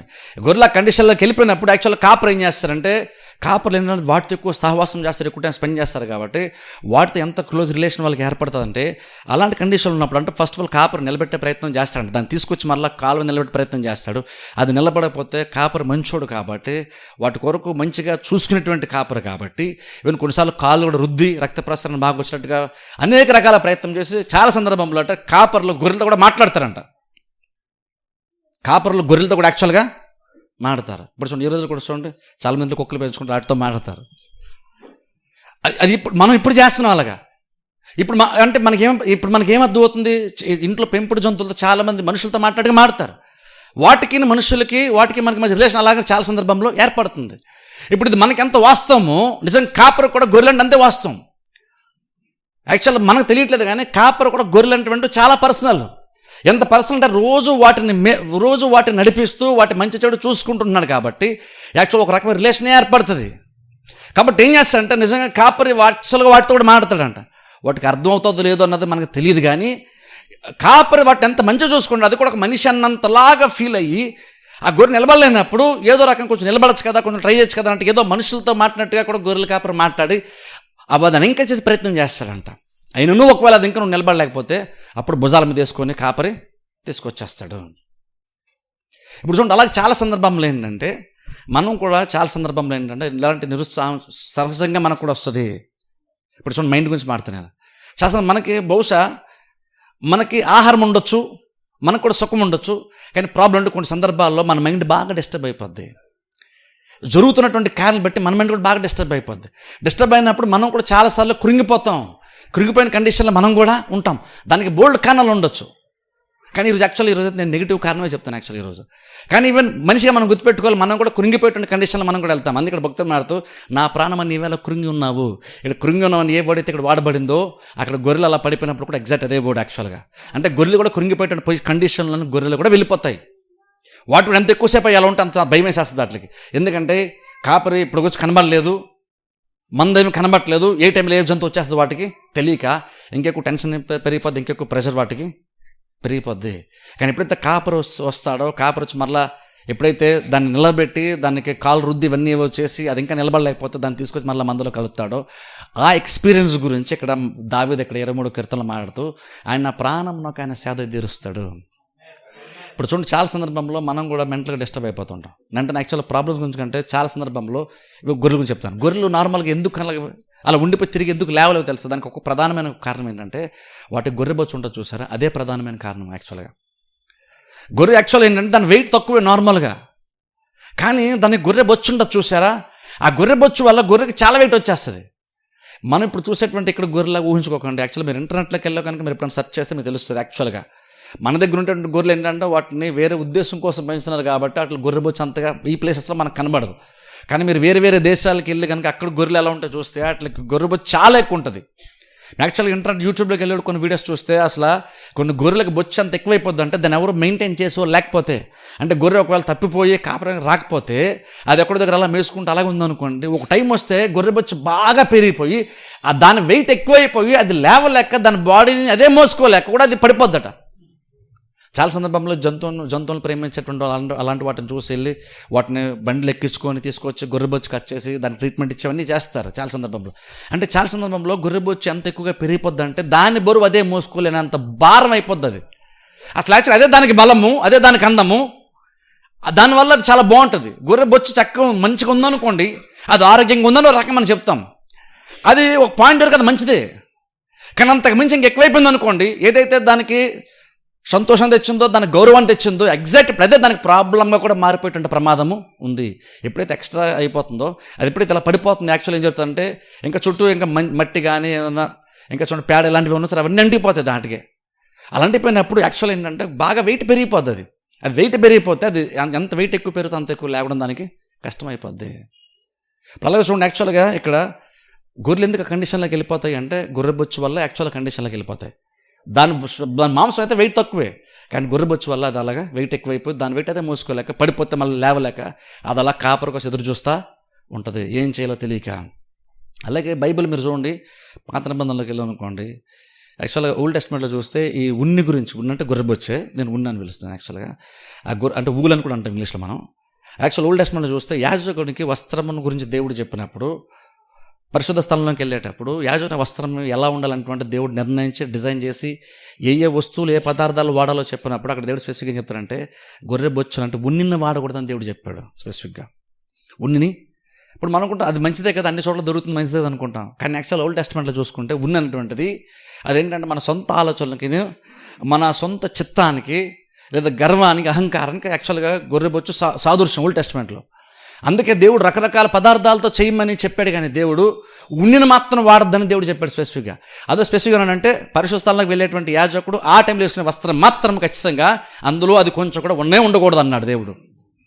అంటే రకంగా దేవుడు యాజకులకు ఓల్డ్ టెస్ట్మెంట్లో ఏం చెప్పాడంటే ఉన్నటువంటిది నా సన్నిధిలోనికి రానే కూడదు, అది రాకుండా మీరు జాగ్రత్త చూసుకోండి, ఇంకా మీరు దేంతో చేయొచ్చు మీరు, కానీ ఉన్ని మాత్రము నా సన్నిధిలోనికి రావడానికి వీళ్ళు, నా సన్నిధిలోకి వచ్చినప్పుడు అది లేనటువంటి వస్త్రాలు వేసుకొని మీరు నా దగ్గరికి రావాలని దేవుడు ఆ టైంలో చెప్పాడు. ఇప్పుడు దేవుడు చూడండి అలా చెప్పాడంటే ఓల్డ్ టెస్ట్మెంట్లో ప్రతిదానికి కూడా ఒక ఉద్దేశం ఖచ్చితంగా ఉంది.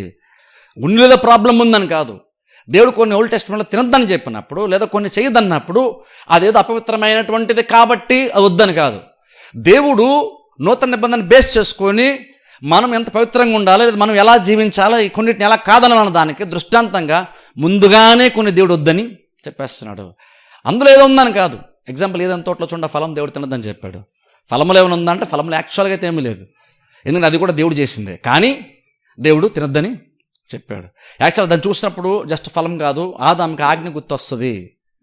మనం ఫలం ఎంతసేపు మనం ఫలం ఊహించుకుంటాం, దాన్ని యాపిల్ లాగా ఊహించుకుంటాం మనం, కానీ యాక్చువల్గా ఏదైనా తోటలో ఆదాము ఆ పండును చూసినప్పుడు ఆ తోట చెట్ల మధ్యలో ఉంటుంటే ఆ చెట్టుని ఆ ఫలాన్ని చూసినప్పుడు దేవుడిని యొక్క ఆజ్ఞ గుర్తొచ్చేది, మీరు తినొద్దనమని నిశ్చయంగా మీరు చచ్చెదరు. చూసినప్పుడు పండు గుర్తు రాలేదు, దానికి ఆజ్ఞ గుర్తు వచ్చేదా, దృష్టాంతంగా అందులో యాక్చువల్ ఆజ్ఞ ఉంది.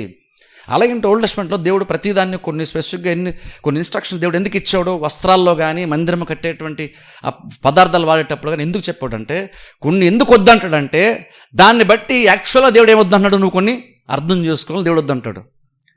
అలాగా ఆహారము తినేటువంటి విషయాల్లో కూడా దేవుడు కొన్ని అందుకని వద్దన్నాడు, అది అపవిత్రమైంది. ఓల్డ్ టెస్ట్మెంట్లో అందుకని వాళ్ళు ప్రతిదీ తినేవాళ్ళు కాదు వాళ్ళు, కానీ న్యూ టెస్ట్మెంట్లోకి వచ్చేసరికి పేతురు దేవుడు దర్శనం ఇచ్చాడు, అన్ని పవిత్రమైనటువంటి నువ్వు ఏదైనా సరే తినొచ్చని దేవుడు చెప్పాడు. అంటే అర్థం ఏంటంటే దేవుడు ఇప్పుడు ఆలోచన మార్చుకున్నాడని కాదు, ప్లాన్ మార్చేసాడని కాదు, ఆ టైంలో మనం ఎంత ప్రత్యేకమైన జనము గుర్తించడానికి దేవుడు కావాలని కొన్ని వద్దన్నాడు. అందరూ చేస్తారు, నువ్వు మాత్రం అది నువ్వు తినొద్దు, అందరూ ఇది వాడతారు వస్త్రాల్లో, కానీ నువ్వు మాత్రం ఇది వాడద్దు. అలా దేవుడు యాజకులకి ఉన్నిని వాడద్దని దేవుడు చెప్పాడు. ఎందుకంటే అది యాక్చువల్ ఏంటంటే అహంకారానికి, సొంత కార్యాలకి, నీ సొంత ఆలోచనలు, నీ సొంత ప్లాన్స్కి అది యాక్చువల్గా సాదృశ్యం. అందుకని దేవుడు ఓల్డ్ టెస్ట్మెంట్లో వద్దని చెప్పేశాడు ఇజ్రాయెల్ ప్రజలకి, యాజకులకి. ఇప్పుడు అలా ఒకసారి చూసుకుంటే చాలా సందర్భంలో మనకైనా సరే నిరుత్సాహాలు ఎందుకు వస్తాయి, చాలా సందర్భంలో నేను చెప్పేది ప్రాబ్లమ్స్ వల్ల వచ్చే నిరుత్సాహం గురించి చెప్పట్లేదు, నీకు అన్ని బాగున్న తర్వాత వచ్చే నిరుత్సాహం మాట్లాడుతాను అక్కడ. అంటే ఏంటి, నువ్వు కడుపు నిండా చక్కగా అంటే నువ్వు ఇక్కడ కాపరి నిన్ను పచ్చగల చోట నడిపించిన తర్వాత, ఆ తర్వాత జలం మీద నడిపించిన తర్వాత వచ్చేటువంటి ప్రాబ్లం చెప్తున్నాను అక్కడ. కొన్ని సందర్భాల్లో మనకు తినడానికి ఆహారం లేకపోతే అది కొంచెం ప్రాబ్లం అవ్వచ్చు, దానికి నిరుత్సాహం రావచ్చు, ఫైనాన్షియల్ ప్రాబ్లమ్స్ ఉంటే నిరుత్సాహం రావచ్చు, కానీ లేమి వాళ్ళు వచ్చే నిరుత్సాహం నేను చెప్పట్లేదు, నీకు అన్నీ అయిపోయిన తర్వాత కూడా వచ్చే నిరుత్సాహం మాట్లాడుతున్నాను. అంటే దేవుని అవసరాలు తీర్చిన తర్వాత కూడా వచ్చే నిరుత్సాహం గురించి చెప్తున్నాను ఇక్కడ. ఎందుకంటే ఆ తర్వాత వచ్చింది పాయింట్, ప్రాణం యొక్క శాదర్శనం. ముందు అక్కడ గడ్డి మేయడం గురించి అక్కడ కాపరి దావీదు మాట్లాడాడు, తర్వాత నీళ్లు తాగడం గురించి మాట్లాడాడు, ఆ తర్వాత మరలా ఇక్కడ కురింగిపోయిన స్థితి గురించి ఇక్కడ మాట్లాడుతున్నాడు. అంటే అర్థం ఏంటంటే కడుపు నిండింది కానీ ఇంకేదో ప్రాబ్లం నీకు ఉంది, నీకు దాహం తీరింది కానీ నీకేదో ప్రాబ్లము ఉంది. సో ఇక్కడ ఈ ప్రాబ్లం అని చెప్తున్నప్పుడు ఇక్కడ కురింగిపోవడం గురించి మాట్లాడుతున్నప్పుడు ఇదేదో ప్రాబ్లమ్స్ వల్ల, లేమి వల్ల వచ్చేటువంటి నిరుత్సాహం గురించి మాట్లాడలేదు. అన్నీ తీరిని కానీ ఇంకా మనకు కొంత నిరుత్సాహము, చిన్న ఏదో ఇబ్బంది మనకు లోపల ఉంటుంది. దానికి చాలా సందర్భాల్లో కారణం ఏంటో తెలుసా, చాలా సందర్భంలో మనం నిరుత్సాహపడిపోవడానికి, డిస్కరేజ్ ఫీల్ అవ్వడానికి, డిసప్పాయింట్ ఫీల్ అవ్వడానికి కారణం ఏంటంటే, చాలా సందర్భంలో మనం ఏంటంటే చాలా కార్యాలు మనకు అనుకూలంగా జరగాలన్న ఆలోచన చాలా సందర్భాల్లో మనకు ఉంటుంది. అంటే రకంగా చెప్పాలంటే సొంత చిత్తం మనకు ఉంటుంది, చూసారా మైండ్ అని చూసారా. మైండ్ అంటే అర్థం ఏంటంటే నువ్వు ఆలోచించి నువ్వు నిర్ణయం తీసుకొని నువ్వు ఆశపడి దాని గురించి నేను మాట్లాడుతున్నాను. మైండ్ అంటే అదే, ప్రాణం అంటే బేసిక్, ప్రాణం అన్న మనసు అన్న బేసిక్ ఒకటే, పదాలు మార్చి బైబిల్ ఉన్నాయి, ప్రాణాత్మ శరీరం అంటాం. అంటే అర్థం ఏంటంటే చూడండి ఇక్కడ మైండ్ గురించి నేను మాట్లాడుతున్నప్పుడు చాలా సందర్భం అంటే మనం కొన్ని ఆలోచన చేస్తాం, అది మైండ్కి సంబంధించింది. కొన్ని ఆశపడతాం, అది మైండ్కి సంబంధించింది. కొన్ని నిర్ణయాలు తీసుకుంటాం, చూసారా, అది కూడా మైండ్కి సంబంధించింది. ఇప్పుడు ప్రాబ్లం అక్కడ వస్తుంది మనకి. ఏంటంటే మనకి కడుపు నిండింది, దాహం తీరింది, కానీ ప్రాబ్లం అంటే ఇంకా మెంటల్ సాటిస్ఫాక్షన్ మనకు లేదు. మైండ్ ఏంటంటే ఏవో కొన్ని కావాలనుకుంటుంది, ఏవో కొన్ని కోరుకుంటాం, ఏవో కొన్ని నిర్ణయాలు తీసుకుంటాం, చూస్తారు. దానివల్ల మనకి ప్రాబ్లం. ఇప్పుడు ప్రాబ్లం ఎందుకు వస్తుంది అంటే కొన్నిసార్లు ఈ మైండ్తో మనకున్న ప్రాబ్లం ఏంటంటే కొన్నిసార్లు ఏంటంటే మనం కొన్ని ఆశపడతాం, మనం కొన్ని అనుకుంటాం, ఇలా జరగాలని మనం ఆశపడతాం కొన్నిసార్లు. కానీ ప్రాబ్లం ఏంటి తెలుసా, నువ్వు ఆశపడితే బహుశా అది బైబిల్కి అనుకూలమైతే నువ్వు ఆశపడడం తప్పే లేదు. కానీ ప్రాబ్లం ఏంటంటే అది బైబిల్కి అనుకూలమైనా సరే కొన్నిసార్లు నువ్వు అనుకున్నట్టుగా యాక్చువల్గా జరగదు. ఎప్పుడైతే నువ్వు అనుకుంది జరగలేదో నీకు ఆటోమేటిక్ నిరుత్సాహం వచ్చేస్తుంది తెలుసా. చాలా సందర్భంలో ఇప్పుడు చూడండి, మనం చర్చకు వచ్చాము, లేదా మనం ఎక్కడికి ఒక ప్లేస్కి వెళ్ళాం, ఒక ఫంక్షన్కి ఎక్కడికి వెళ్ళాం. మనం అనుకుంటామంటే మనం చాలా కాలం తర్వాత అందరిని బంధువులందరినీ కలుస్తున్నాం కాబట్టి అందరిని చూడండి, అందరూ నా దగ్గరికి వస్తాను, నాతో చక్కగా మాడతాను, మనం ఎక్స్పెక్ట్ చేస్తాం. కొన్నిసార్లు అలా ఎదురు చూస్తున్నాం, అలా అనుకుంటున్నాం, అలా జరుగుతుంది అని ఊహించుకుంటున్నాం. మనం తెరాడికి వెళ్ళాం, అలా జరగలేదు. అప్పుడు ఆటోమేటిక్గా అంత మంచి అకేషన్లో కూడా ఆటోమేటిక్గా ఎంతో కొంత మనకి బాధ వచ్చేస్తుంది, నిరుత్సాహం ఖచ్చితంగా మనకి వచ్చేస్తుంది. ఎక్కడో తెలియనటువంటి ఒక బాధ మనకి ఉంటుంది. అంటే స్పెసిఫిక్గా ఎవరిని అవమానపరచి ఉండకపోవచ్చు, ఎవరిని నువ్వు గాయపరచి ఉండకపోవచ్చు, కానీ ఇంకో అక్కడ పరిస్థితులు నువ్వు అనుకున్నట్టుగా జరగపోయేసరికి ఆటోమేటిక్గా మన నిరుత్సాహము వచ్చేస్తుంది.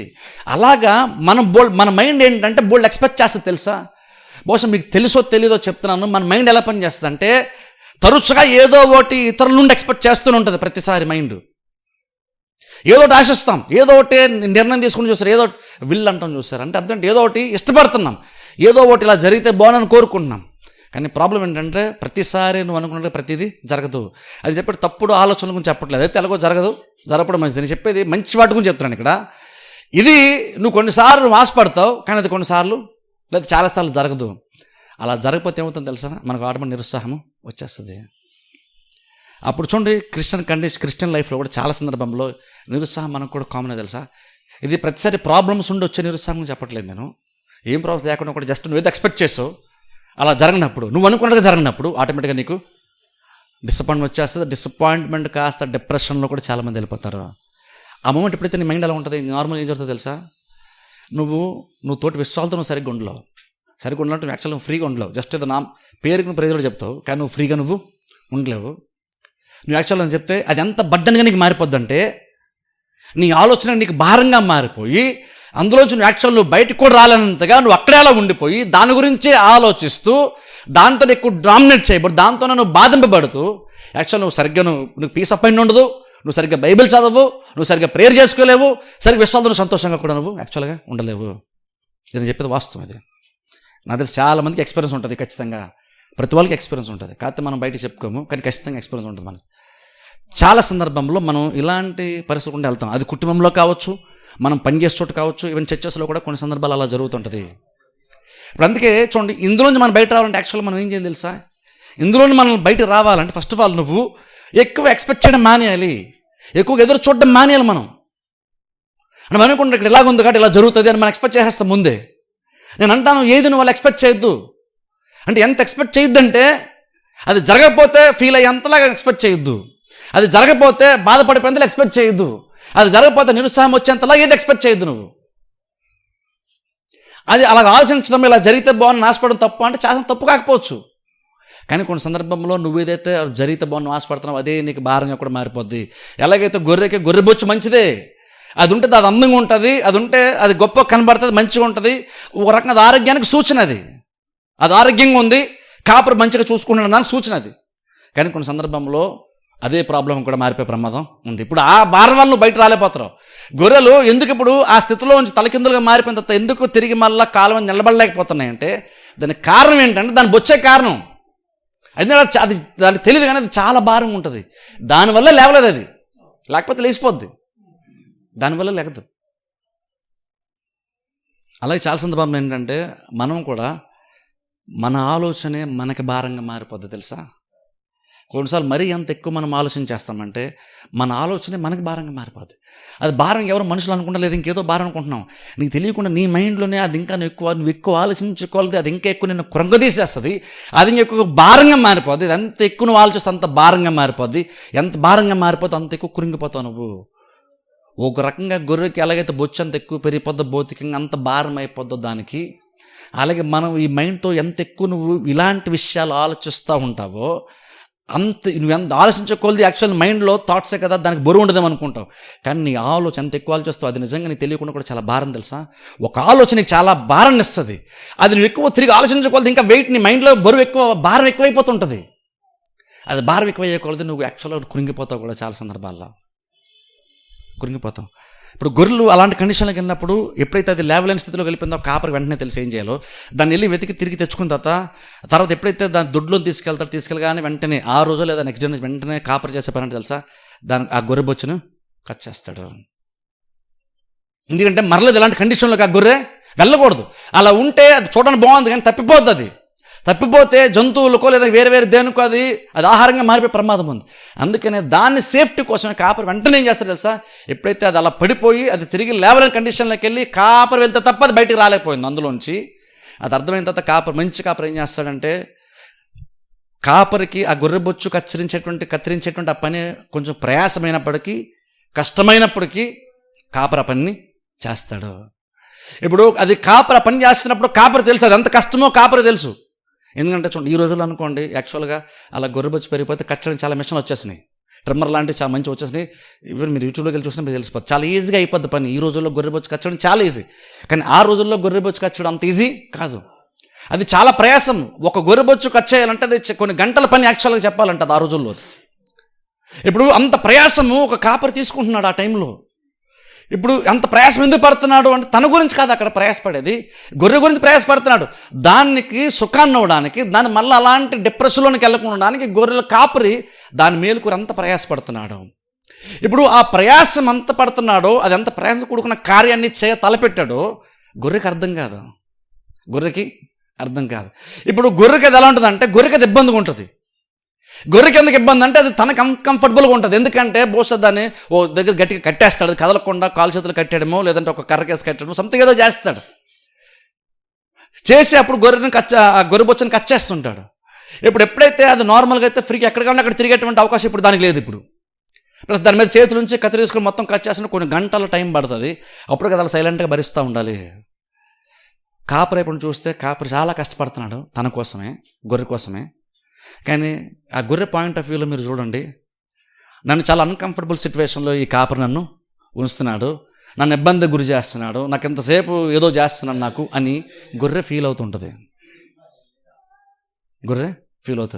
ఎందుకంటే కాపరి వైపు నుంచి అది ప్రయాసము. కానీ గొర్రె వైపు చూసుకుంటే అది దానికి అసౌకర్యంగా ఉంది కాబట్టి ఏదో ఇబ్బందికర పరిస్థితి గుండా నన్ను కాపరి తీసుకెళ్తాడని గొర్రె అనుకుంటుంది. కానీ యాక్చువల్ అందులో గొర్రెకి చాలా మేలు చేసేటువంటి కార్యము ఉంటుంది.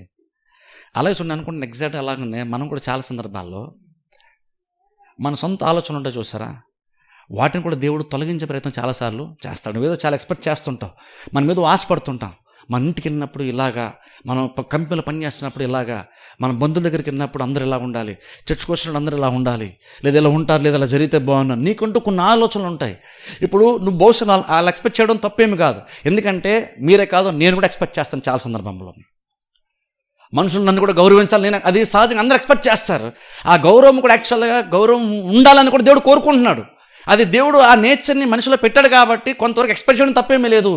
అది తప్పు నేను చెప్పట్లేదు, అది తప్పు అంటే తప్పు కాదు, కానీ అంటాను అది ప్రతిసారి జరగదు. కాబట్టి నువ్వు వాస్తవాన్ని తెలుసుకొని నువ్వు వెళ్ళిన ప్రతి చోట నీకు అనుకూలంగా జరుగుతున్న ఎక్స్పెక్ట్ చెయ్యొద్దు అంటున్నాను. ఎందుకు చేయొద్దన్నానంటే నువ్వు చేయడం వల్ల ఎదుటోళ్ళు బాధపడలేదు, నువ్వు బాధపడతావు, నీకు భారం అయిపోద్ది, నీకు ఇబ్బంది అయిపోద్ది. నెక్స్ట్ నువ్వు ఎదురు చూసిన వ్యక్తి నువ్వు అనుకున్నట్టుగా రెస్పాండ్ అవ్వకపోతే ఆ వ్యక్తిని చూడాలని నీకు అనిపించదు. ఒకళ్ళు చూస్తున్నాను అంత సంతోషం ఫీల్ అవ్వు, అతనితో కనీసం నువ్వు ప్రైజ్లాడు చెప్పలేవు, లేదా నువ్వు షేక్ హ్యాండ్ చేయలేవు, అతను మంచిగా పలకరించలేవు. అతను బంధువు అయితే మనకి ఇబ్బందిగా ఉంటుంది. ఆ వ్యక్తి దగ్గర ఉండడం మనకు చాలా అన్కంఫర్టబుల్గా ఫీల్ అవుతాం. అందుకే బైబిల్లో క్రీస్తు మాట చెప్పారు, ఏం తెలుసా, ఇలాంటివి ఉండకూడదు అంటే ఏం చెప్పారంటే, ఎవడైనా నన్ను వెంబడింప కోరినడలా తన సిలువను ఎత్తుకుని నన్ను వెంబడించాలి. తన సిలువను ఎత్తుకొని, ఇప్పుడు సిలువ అంటే ఏంటి యాక్చువల్గా, సిలువ అంటే యాక్చువల్గా ఏంటంటే యేసుక్రీస్తు సిలువ వేరు, మన సిలువ వేరు. సిలువ అనగానే యేసుక్రీస్తు సిలువ అనేస్తారు, యేసుక్రీస్తు సిలువ వేరు, మన సిలువ వేరు. అక్కడ స్పెసిఫిక్గా క్రీస్తు అనేసారు. తన సిలువను ఎత్తుకుని వెంబడించాను, నా సిలువను ఎత్తుకుని వెంబడించు అనలేదు. ఎవరికి అంటే అర్థం ఏంటంటే ప్రతి వాళ్ళకి ఒక సిలువ ఉంది, యేసుక్రీస్తుకు ఒక సిలువ ఉంది, అది ఆయన సిలువ, అది ఆయన కార్యం సక్సెస్ఫుల్గా నెరవేర్చేశాడు, అది అయిపోయింది. కానీ ప్రతి మనిషికి మీకు ఒక సిలువ ఉంది, అలాగే నాకు ఒక సిలువ ఉంది, వేరే వాళ్ళకి వేరే ఒక సిలువ ఉంది. కానీ ప్రతి వారికి సిలువ ఉంది ఖచ్చితంగా. దేవుడు నన్ను కనుక మీరు నిజంగా చివరికి వెంబడించాలి అంటే కనుక మీరు ఒకటి ఖచ్చితంగా మీరు చేయాలి. అక్కడ యేసుక్రీస్తు మీరు ప్రార్థన చేసుకోవాలి, చర్చికి వెళ్ళాలి, బైబిల్ చదవాలి, ఇవన్నీ చెప్పలేదు అక్కడ. కానీ వెంబడించాలంటే మాట లైఫ్ లాంగ్ ఉండేటువంటి జీవితాంతం చేసే ఒక పని గురించి మాట్లాడుతూ నన్ను వెంబడించాలంటే మీరు రోజు ప్రార్థన చేసుకుంటే కానీ వెంబడించలేరు అని చెప్పలేదు. లేదా మీరు బైబిల్ చదివితే వాక్యం వింటాడు మీరు నన్ను వెంబడించగలుగుతారు, లేకపోతే వెంబడించలేరు అని చెప్పలేదు. సింపుల్ ఒకటి అన్నారు, ఏమన్నా తెలుసా? ఆ రెండు నువ్వు చేసినా సరే ఇంకను నీకు ఇది లేకపోతే అంటే ఇది ఉండాలి. ఏంటంటే నీ సిలువను ఎత్తుకుంటే కానీ నన్ను వెంబడించలేవు. ఇంతకీ మన సిలువ ఏంటి? అసలు క్రీస్తు సిలువ ఏంటో చూద్దాం ఒకసారి. క్రీస్తు సిలువ ఏంటి? ఆయన వచ్చాడు, లోక పాపాన్ని మోసుకుని వెళ్ళాలి, పాపము శాపము తీసేయాలి, మన శ్రమలను అనుభవించాలి, అవమానాన్ని భరించాలి, ఇవన్నీ మన కోసం ఆయన భరించాలి. అది ఆయన ముందు ఉన్నటువంటి దైవ కార్యము, దాన్నే సిలువ అని కూడా బైబిల్ పిలుస్తుంది. ఇప్పుడు చూడండి, అది చూసినప్పుడు అది యేసుకు ఉన్నటువంటి సిలువ. ఇప్పుడు అది కూడా ఎంత భారం తెలుసు. అక్కడ కేవలం మీరు బహుశా సిలువ అనగా ఎంతసేపు భౌతికమైన దెబ్బలు శ్రమలు అది చూస్తారేమో. సిలువ శ్రమ అనేటువంటిది, యాక్చువల్గా శ్రమ అనేటువంటిది గెత్సేమనే తోటలోనే స్టార్ట్ అయిపోయింది. మీకు తెలుసా? మన ఎంతసేపు ఏంటంటే సిలువ మోసిన దగ్గర నుండి ఆయన కొడుతూ దెబ్బలు కొట్టని స్టార్ట్ చేస్తారు, చూస్తారు, అవమానపరిచారు, అక్కడి నుంచి ఆయనకు శ్రమలు అనుకుంటాం. కానీ మన గెత్సేమనే తోటలోకి వెళ్ళినప్పుడు క్రీస్తు చెమట రక్తంగా మారిందని బైబిల్ మనం చూస్తాం. అంటే అర్థం ఏంటంటే క్రీస్తుకు నిజంగా శ్రమ అంటుంటుంది సిలువ దగ్గర స్టార్ట్ అవ్వలేదు, గెత్సేమనే తోటలోనే స్టార్ట్ అయింది. అప్పటికి ఇంకా ఏ రోమా సైనికుడు రాలేదు, ఇంకా ఏ యూదా మతపెద్ద రాలేదు, కానీ అప్పుడు ఇంకా ఆయన చాలా శ్రమలు పడ్డారు. బట్ ఇంకా చెప్పాలంటే సిలువ భరించే టైం వచ్చినప్పుడు, శ్రమలు భరించే టైం వచ్చినప్పుడు, ఆయన గాయపరచబడుతున్నప్పుడు, అవమానపరచబడుతున్నప్పుడు ఒక్క మాట కూడా మాట్లాడలేదు. ఆయన ఒక్క మాట కూడా మాట్లాడలేదు. అంటే అటు ఇటు కొంచెం తొలగిపోతున్నట్టుగా ఇది అనవసరంగా సిలువ మోసానని అలా మాట్లాడడం మనం చూడం. కానీ గెత్సేమనే తోటలో ఆయన ఎంతగా బాధను భరించారంటే, అది భరించాలనే వచ్చానన్నారు, దానికోసం చనిపోవడానికి వచ్చానని చెప్పారు, దాన్ని సిద్ధపడుతూనే ప్రార్థన చేయడానికి గెత్సేమనే తోటకి వెళ్ళారు. తీరాడికి వెళ్ళి ప్రార్థన చేస్తున్నాడు మొమెంట్లో ఏమన్నా తెలుసా? ప్రభువా నీ చిత్తమైతే పాతని వద్ద నుండి తీసేయి. ఇప్పుడు చూడండి, నిజంగా దేవుని చిత్తం చేద్దాం అనుకున్న వాడికి చేయకూడదు డిఫరెన్స్ ఏంటి తెలుసా? చేద్దాం అంటున్నాడు, ఆ మాట అంతా మాత్రం చేయడానికి లేదని కదా. యేసుక్రీస్తు అక్కడికి వెళ్ళి ప్రార్థన చేసినది ఏం చెప్తుందంటే, ఆయన చేద్దామని ఉద్దేశం ఉంది కాబట్టి గెత్సేమనే తోటకి వెళ్ళారు. ఆయన టైం స్పెండ్ చేయడానికి ప్రార్థన సహాయాన్ని కోరి గెత్సేమనే తోటకి వెళ్ళారు, ప్రార్థన చేశారు. అదని ఆయనకి చేయాలంటే ఆయనకి ఎంత విల్ పవర్ ఉందో మనకు అర్థమవుతుంది, ఆయన చేయడం ఎంత ఇష్టమో అర్థమవుతుంది. కానీ అదెంత భారమైన కార్యం అంటే, ఇది లేకపోతే బాగుంది అనుకొని, ప్రభు వీలైతే నీ చిత్తమైతే పాతని వద్ద నుండి తీసే. ఆ మాట ఎందుకు వచ్చింది? ఇష్టం లేక వచ్చిన మాట కాదు, భారం వలన వచ్చినటువంటి మాట. అది ఇష్టం లేకపోతే అసలు గెత్సేమనే తోటకి ఎందుకు వెళ్ళాలి? ఆయన అసలు ప్రార్థన ఎందుకు చేయాలి? అసలు ఆయన అవసరమే లేదు అక్కడ. కానీ వెళ్ళి ప్రార్థన చేశారు అంటే ఆయనకు చేయడం ఇష్టమే. కానీ ఎందుకనే అక్కడ ఆ మొమెంట్లో వీలైతే తీసే ప్రభు దాన్ని ఎందుకన్నారంటే, అంత భారమైన కార్యం కాబట్టి వద్దన్నారు. నేను అంటాను చూడండి, అసలు అక్కడే సిలువ కార్యం స్టార్ట్ అయిపోయింది. ఎందుకు తెలుసా? ఆయన సిలువ మోస్తున్నప్పుడు ఈ సిలువ కొద్దిసేపు ఎవరిని మోస్తే బాగునని క్రీస్తు ఎక్కడ అనుకోలేదు. ఈ కొడ దెబ్బలు కొంచెం తగ్గిస్తే బాగునని ఆయన ఎక్కడ అనుకోలేదు. ఇది కొంచెం తగ్గితే బాగును, ఇది లేకపోతే బాగును ఎక్కడ అనుకోలేదు. గెత్సేమనే తోటలో మాత్రం అన్నారు ఆయన. అంటే అర్థం ఏంటంటే అప్పటికే అది చాలా ఆయన మీద చాలా భారంగా అది ఉంది. అది ఆయన సిలువ.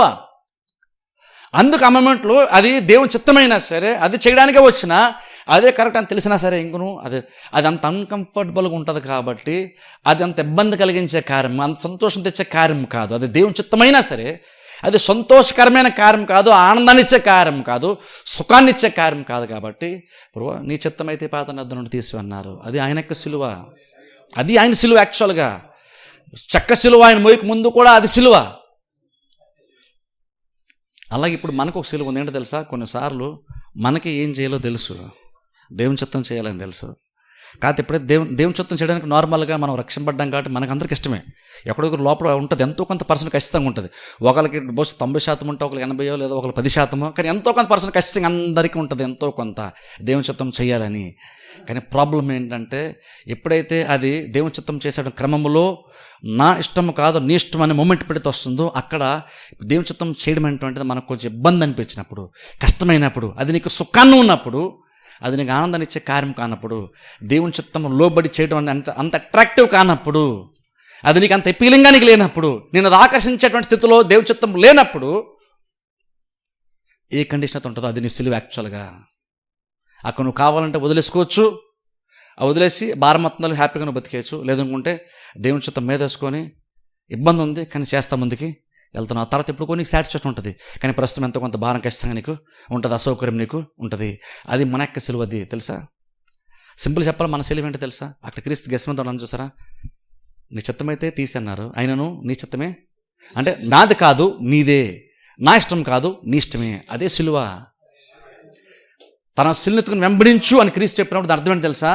నువ్వు అనుకున్నది జరిగించుకోవడానికి కాదు, నేను అనుకున్నది చేయడానికి నువ్వు నన్ను వెంబడించాలి.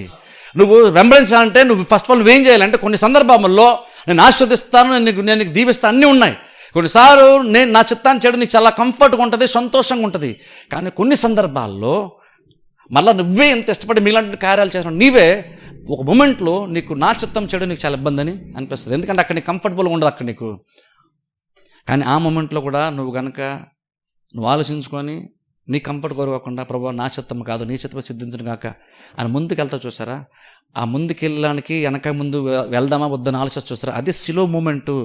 క్రీస్తు అన్నారు, అది ఎత్తుకుని నన్ను వెంబడించాలి. అందుకని పౌలు అంటే సార్, నేను యాక్చువల్గా పౌలు అయితే ఒక చోట కొరింథీ పత్రికలో అంటాడు, దినదినము చనిపోతున్నాను అంటాడు. కొరింథీ పత్రిక 15:31, మొదటి కొరింథీ 15:31 అంటాడు, నేను దినదినము నేను చనిపోతున్నాను అంటాడు. ఏంటి పౌలు రోజు చనిపోతున్నా అంటే నువ్వు ఐసీయూలో ఉన్నావా, లేదా నీకు ప్రాబ్లం ఉందా, హెల్త్ ఇష్యూస్ ఉన్నాయి, నువ్వు రోజు చచ్చిపోతుంటే ఏంటి? రోజు చచ్చిపోయాను లేదు, రోజు చచ్చిపోతున్నాను. ఇంత పౌలు దేని నువ్వు అసలు ఏం మాట్లాడుతున్నావంటే, ఉదయం లేచిన తర్వాత నాకు నచ్చింది నేను చేయొచ్చు, దేవుడు చెప్పింది నేను చేయొచ్చు. కొన్నిసార్లు నా మైండ్ ఏం కోరుకుంటుందంటే, ప్రతిసారి దేవుని చిత్తం ఎందుకు, నాకు నచ్చింది నేను చేద్దాం అని. పౌలు కూడా సొంత ఇష్టం ఉంటుంది, సొంత చిత్తం ఉంటుంది, దేవునికి సొంత చిత్తము ఉంటుంది.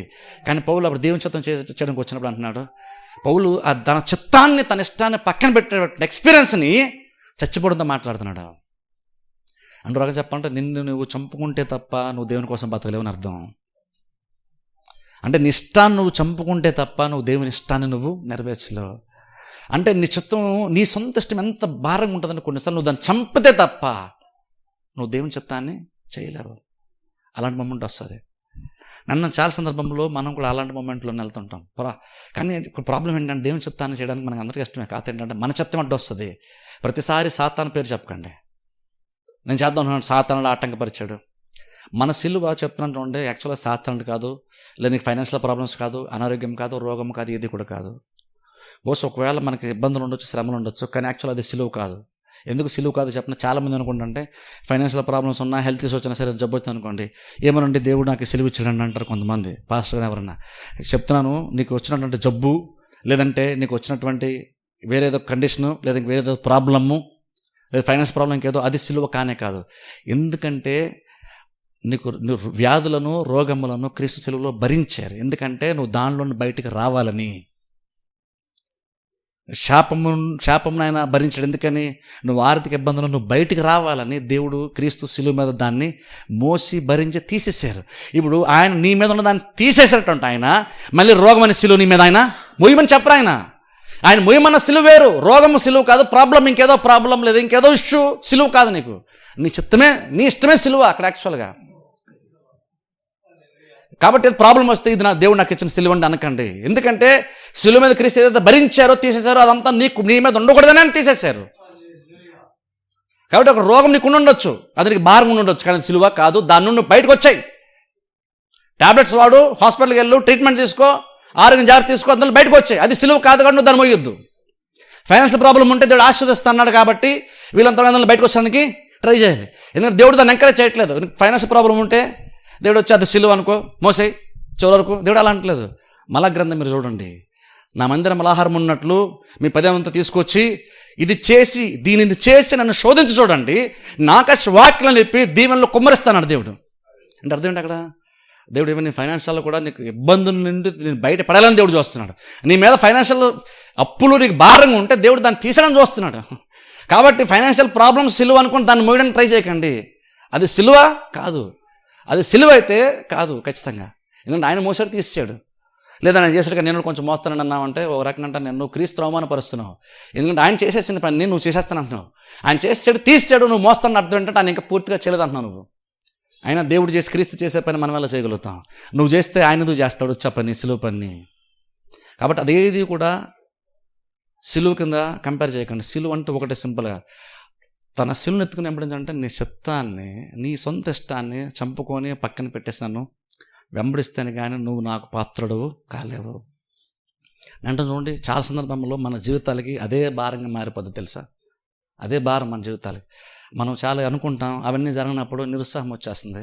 అప్పుడు డిప్రెషన్ వెళ్ళిపోతే చాలా సందర్భంలో చర్చికి రాలేము, మనశ్శాంతిగా ఉండలేం, ఇంట్లో భోజనం చేస్తే ఇంట్లో ఫ్యామిలీ మెంబర్స్ సరిగ్గా మాట్లాడలేం.